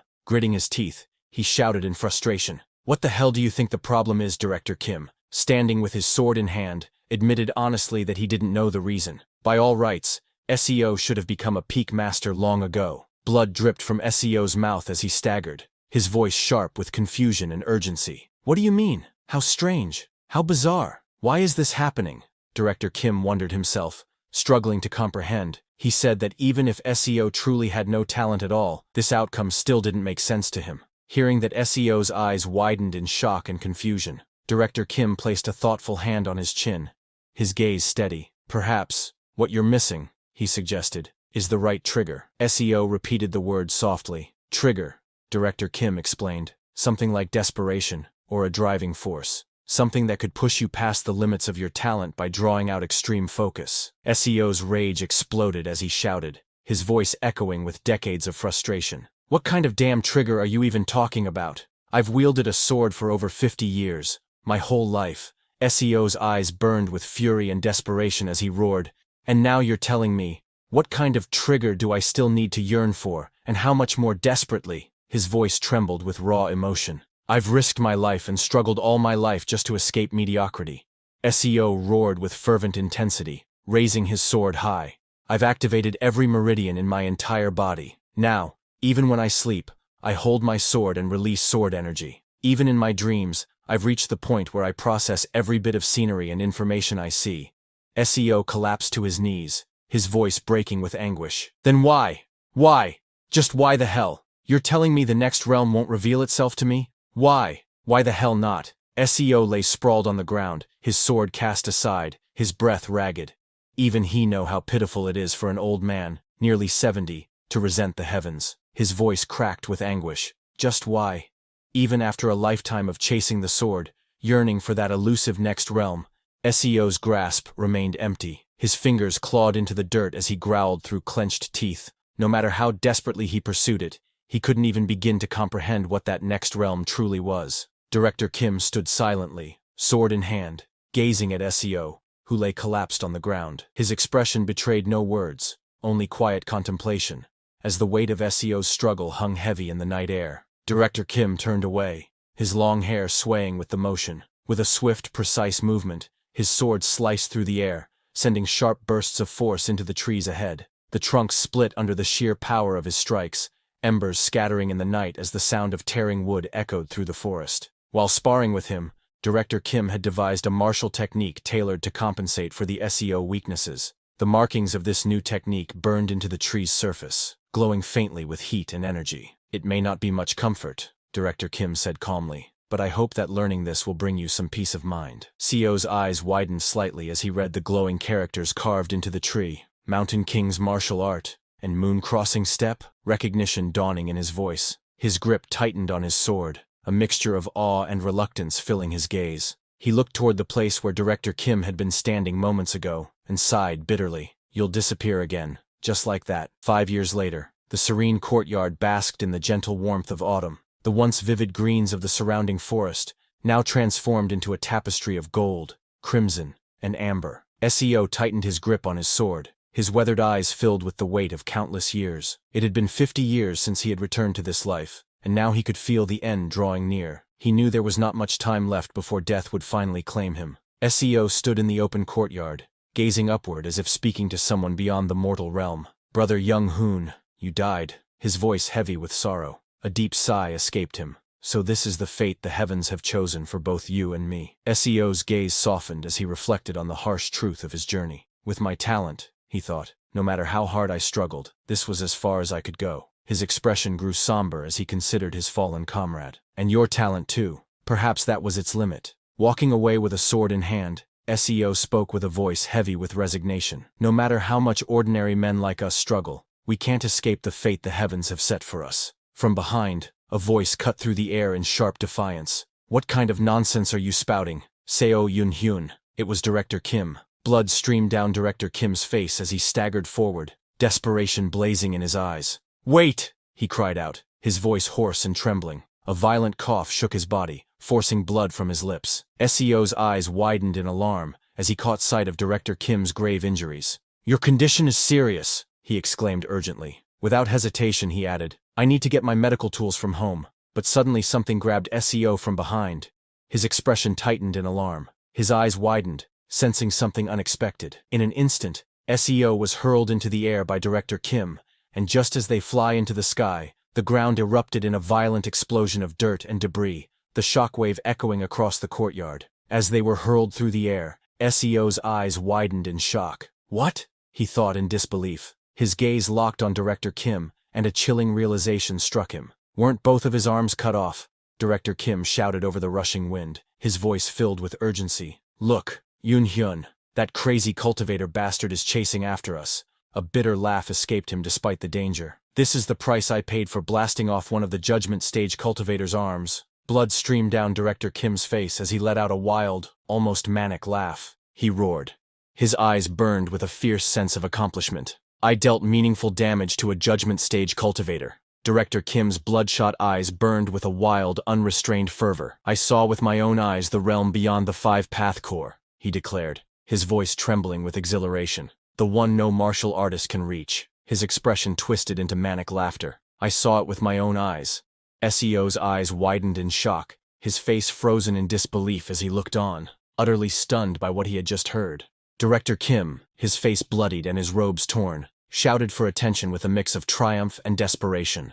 Above him, a brilliant blue sphere crackled with immense energy, radiating an overwhelming power. With a wild, almost manic expression, he declared that he had risked his life and burned away his very life force to reach this moment. Seo's eyes widened in shock, his face etched with disbelief and awe. Staring intently at the sight before him, he muttered in a breathless tone that it was enhanced chi. Director Kim declared with pride that he had once used this very power to shatter the arm of a core formation cultivator. Below them, the brilliant blue sphere surged with energy, radiating an overwhelming force as it hovered in the air. The attack crashed down with devastating force, obliterating the buildings in its path. Wood splintered, debris flew in all directions, and the structures crumbled into rubble under the sheer impact. The air was filled with the sound of destruction as chaos engulfed the area. Director Kim turned to Yun-hyun, urging him to watch closely. As smoke and debris billowed in the distance, he declared with pride that what they had just witnessed was the culmination of his life's work, devoting himself entirely to the training of martial arts. Seo's expression softened with shock and sorrow as he gazed into the distance. His voice trembled, barely above a whisper, as he uttered in disbelief and grief that his house was gone. Seo looked upon the smoldering ruins, his heart heavy with loss. He reflected that he had invested every bit of money he had gathered over 50 years into this home, pouring his boundless fighting spirit into its creation. Director Kim, blood streaming down his face and his expression twisted with manic excitement, let out a triumphant laugh, and shouted for them to look. He declared that he had traveled far and wide just to show this moment, because he had decided to entrust his will to them. In that moment, Seo felt his mind go blank as a surge of rage welled up inside him. Yet, he forced himself to remain composed, steadying his emotions as he focused on watching director Kim's martial arts performance. The spot where a grand 3-story building once stood had been completely obliterated, vanishing in an instant without leaving even a trace behind. Amid the burning wreckage, Seo reflected grimly that it was fortunate there had been no servants in the house at the time. Otherwise, hundreds of lives would have been lost in that single devastating attack. Seo examined the wreckage, noting the faint blade traces left among the few remnants. Realization struck him. The ball of enhanced chi from earlier had been a concentrated fusion of thousands of blade energies. Seo was awestruck by the sheer power he had just witnessed. It was stronger than any martial arts technique Director Kim had ever shown him before, an unbelievable force that left him in disbelief. Director Kim, bloodied but resolute, explained that this was how he had managed to shatter the arm of a core formation cultivator. In the past, he had been forced to rely on ambushes or assassinations just to take down cultivators in the chi building stage. But now, he declared, he could face them head-on. As the ground rushed up to meet them, Seo shouted in alarm that they were falling. Both he and Director Kim plummeted through the sky, their robes and hair whipping violently in the wind. The two crashed into the ground with tremendous force, sending debris and shockwaves exploding outward. The impact tore through the earth, scattering dirt, stone, and shattered branches into the air as the surrounding trees shook violently. Dust and debris slowly settled over the impact site. Splintered wood and scattered rocks lay strewn across the ground, while faint trails of smoke curled upward into the air, marking the aftermath of their violent fall. A crater marked the spot of their impact, dust still rising into the air as the red autumn leaves swayed gently in the breeze. From within the settling haze came a faint, earnest plea, asking not to forget these techniques. Bloodied and lying on the ground, Director Kim spoke with labored breaths. He said that these techniques were the culmination of his life's realizations, and pleaded for his martial arts to be passed down to future generations. Seo knelt beside the fallen and bloodied Director Kim, his voice firm, yet filled with concern. He told him that he had heard his words, and urged him to stop talking, reminding him that his life was at stake. Perched high in the branches of a towering tree, a figure looked down with a cold, confident gaze, and declared that they had found the ultimate martial spirit. They remarked with a hint of mockery that it was quite a terrible place to try and run to. Below, Seo stared upward, tension evident in his expression. The cultivator in blue looked down sharply and called out to Seo, addressing him as a civilian. His tone was cold and commanding as he declared that Director Kim was a criminal who had committed unspeakable crimes against the cultivators, ordering Seo to leave him there. Seo, his expression tense and wary, looked toward the cultivator and asked if he was there to punish Director Kim, or if perhaps he was an acquaintance of his. Without hesitation, Seo scooped up the wounded Director Kim and sprinted away at full speed. The ground blurred beneath his feet as he dashed forward, determined to escape before the cultivator could make a move. From his perch on the tree, the cultivator in blue clicked his tongue in irritation, calling the attempt pointless. Watching Seo carry Director Kim away, he wondered aloud if Seo had never heard about them from the ultimate martial spirit. The cultivator in blue let out a dark chuckle, deciding to treat the situation as entertainment. As ominous purple energy swirled around him, he taunted Seo, telling him to run as fast as he could. As Seo carried Director Kim away at full speed, looking back, Seo's eyes widened in shock. Gasping for breath, he began to utter in disbelief. Seo's eyes widened in horror as he spotted a horde emerging from the purple haze beneath the cultivator in blue. Their lifeless faces and glowing eyes left no doubt. These were corpses. His shock deepened as he recognized them for what they truly were. Jiangshi. Seo sprinted forward with Director Kim in his arms, gritting his teeth in frustration and muttering that he was too old for this. Behind them, the Jiangshi let out chilling screams and charged in relentless pursuit. As Seo ran with Director Kim in his arms, he panted heavily but still managed to speak. He asked if the title Ultimate Martial Spirit was something the cultivators had given him, remarking that it was quite a unique name. Seo, still catching his breath as he was carried away, exclaimed that it was bizarre. The Ultimate Martial Spirit and the Infinite Fighting Spirit. Two legendary spirits, now running for their lives from the Jiangshi. He couldn't help but point out just how strange the situation was. Seo, breathing heavily as he carried his companion on his back, urged desperately, "Never mind that. You need to stay awake. Please, say something. Behind them, the relentless Zhangshi closed in, their eerie movements and expressions making the chase even more harrowing. One of the Zhangshi lunged forward with a terrifying scream, its pale face twisted in rage and hunger, eyes glowing with an unnatural light as it reached out with clawed hands toward its prey. The Zhangshi lunged at Seo with a feral roar, its claws slashing through the air. Seo, gritting his teeth, twisted his body mid-stride, narrowly avoiding the attack while keeping hold of Director Kim he was carrying, and slicked off the Zhangshi's head with his sword. Then Seo kicked that Zhangshi's side with brutal force. The impact reverberating through his body sends the Zhangshi flying, that Zhangshi flung backward into the others. The force of the impact sent multiple Zhangshi tumbling to the ground in a heap. Seo ran through the forest, his breath ragged as he carried another on his back. Damn it. You should be the one running with me on your back, he growled at Director Kim in frustration. I'm gonna die from suffocation. Why did you have to get your arms cut off? The Zhangshi refused to give up, their relentless pursuit echoing through the forest with shrill cries. Seo clenched his jaw, forcing himself to keep moving forward, his breathing heavy and ragged as he carried his companion on his back. Morning came, and night faded away. Countless times the sun had risen and fallen, yet he kept running, boots pounding against the dirt as the relentless Zhangshi trailed close behind. Sweat dripped down Seo's face as his breath came in ragged gasps. Each inhale burned his lungs.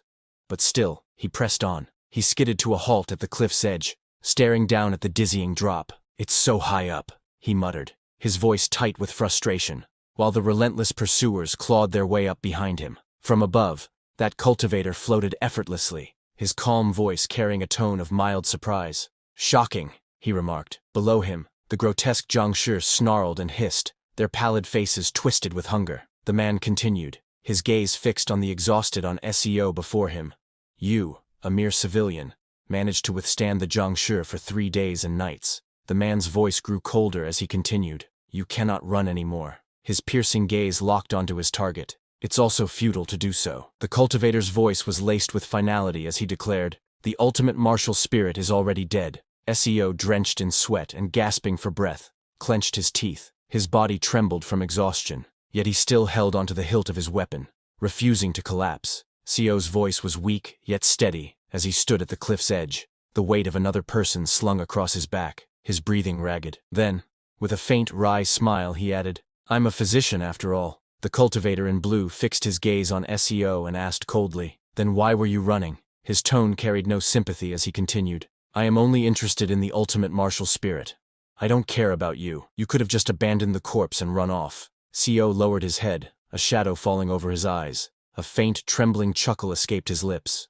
His smile widened, the sound deepening into a steady, unsettling laugh. The cultivator in blue narrowed his eyes, his tone laced with suspicion as he stared at Seo. You're laughing? He asked, clearly unsettled by the sudden change in demeanor. Gripping the sword tightly, Seo reflected on his journey. The severing mountain sword, the dragon vein chi method, the mountain lord martial arts, and the transcending peak steps. He was able to reach this point despite being void of talent. Thanks to Director Kim's teachings. He was someone from Seo's hometown, as well as his martial mentor. Seo glared fiercely, his voice filled with defiance as he pointed his blade forward and said, if you want to take my master's head, you'll have to take mine first. The cultivator in blue stood silently, his expression shadowed yet piercing, exuding an intense and oppressive aura without uttering a single word. The cultivator scoffed, his voice laced with disdain. No one knows to fear the cultivators. Is it because you simply don't know any better? Or is it that you've grown so old that fear no longer reaches you? Behind him, Zhangshi with glowing eyes and twisted grins raised their arms, dark purple energy swirling ominously around them. The cultivator in blue stepped forward, his expression dark and unwavering. I'll show you, he declared, his voice carrying an ominous weight. Massive spectral hands formed behind him, wreathed in a menacing purple aura, as the undead horde snarled and lunged in anticipation. That cultivators possessed the power to inflict a pain far worse than death.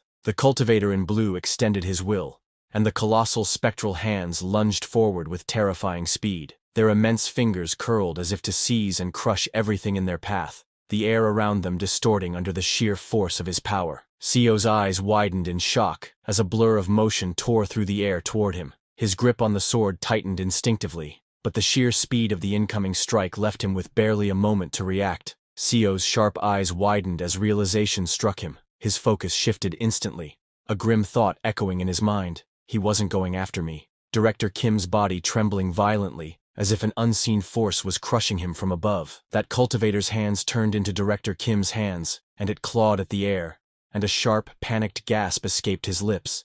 Director Kim staggered to his feet, his body trembling uncontrollably, as a cold sweat dripped down his face. His eyes widened in disbelief at the overwhelming force pressing down on him, while SEO stood before him with a calm yet imposing presence, sword in hand. Behind them, the man in blue watched silently, his aura radiating an oppressive might. The cultivator in blue glared coldly, his voice dripping with contempt. "You parasite," he said, his tone sharp enough to cut through the air. "I'll make you pay the price for daring to look down on a cultivator." His eyes burned with unwavering resolve, promising a retribution far worse than his words could convey. CEO's face twisted with rage, his teeth clenched so tightly, it was as if he wanted to crush them. His eyes burned with fury as he spat out his words. "Evil bastard." Each syllable dripped with hatred, the weight of his anger threatening to erupt at any moment. With a twisted grin, and a voice dripping with malice, the Director Kim gripped his sword tightly, his aura radiating bloodlust. Cultivator called Director Kim ultimate martial spirit, and ordered him to kill your disciple. His words echoed like a cruel command, sealing his intent to pit master against student in a deadly betrayal. The possessed Director Kim threw his head back and let out a monstrous roar. Jagged teeth bared as an inhuman sound tore from his throat. Wreathed in a sinister purple aura, he swung his weapon with devastating force toward Seo, who braced himself with his sword, his expression tense and unyielding. Seo glared up at the man in blue hovering above, his voice filled with fury as he demanded, "How dare you defile a dead man's legacy like this?" The cultivator looked down at Seo with a calm yet condescending smile, clearly enjoying Seo's expression. Meanwhile, Director Kim, his body radiating that same sinister purple aura, charged at Seo and clashed violently with him, their blades ringing in the cold air. Seo's thoughts remained steady despite the onslaught. Thankfully, his opponent couldn't use martial arts. Instead, he attacked with nothing but the raw, overwhelming strength that the cultivator's power had granted him, each strike driven purely by brute force rather than technique. The blade crashed against Seo's with overwhelming force, the impact reverberating through the air. Purple energy surged around Director Kim, amplifying every strike. Just that sheer force and speed, Seo thought grimly, his arms straining under the pressure. "It's hard for my old body to withstand." He gritted his teeth, his eyes blazing with determination, as he struggled against the crushing force of the descending blade. Gripping his sword tightly, Seo felt the weight of dishonor pressing upon him. "It's already an incredible disgrace to point my blade at Kim Young-hoon," he thought bitterly, his knuckles whitening against the hilt, especially when he's already dead. Seo's lips tightened as he spoke, apologizing in a solemn voice. But deep inside, his resolve hardened. He knew that if there was nothing else he could do, he had to end it as quickly as possible. Shifting his stance, Seo's grip firmed on the hilt as a surge of violet energy spiraled around him. His expression was calm, yet resolute, as he invoked his technique. Severing Mountain Sword. 21st Form. Heavenly Lake. He remembered that the 21st form of the Severing Mountain Sword was known as Heavenly Lake, a technique as majestic and vast as its name implied. When Director Kim had taught him this technique, Seo had once asked, "All of the other forms are named after some mountain,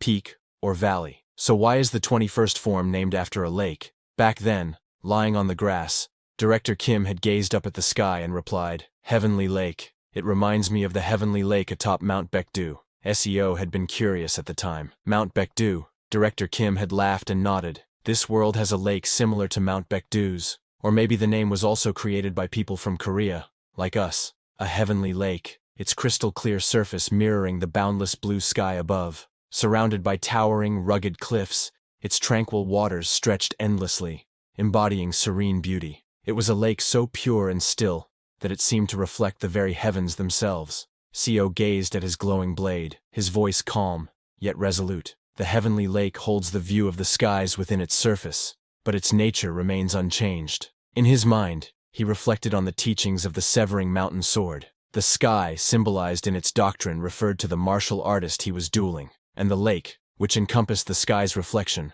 referred to his single strike. Before him, Director Kim lunged with ferocity, their blades moments from clashing. With a thunderous burst of energy, the strike connected, sending a violent shockwave rippling outward. Director Kim's eyes went wide in shock and agony as his body was engulfed by the overwhelming force, his scream tearing through the air while debris scattered in all directions. Seo's gaze was sharp, his grip steady on the hilt of his glowing sword as he recalled the essence of his technique. The heavenly lake of the severing mountain absorbs all the energy flowing in the opponent's veins into my sword energy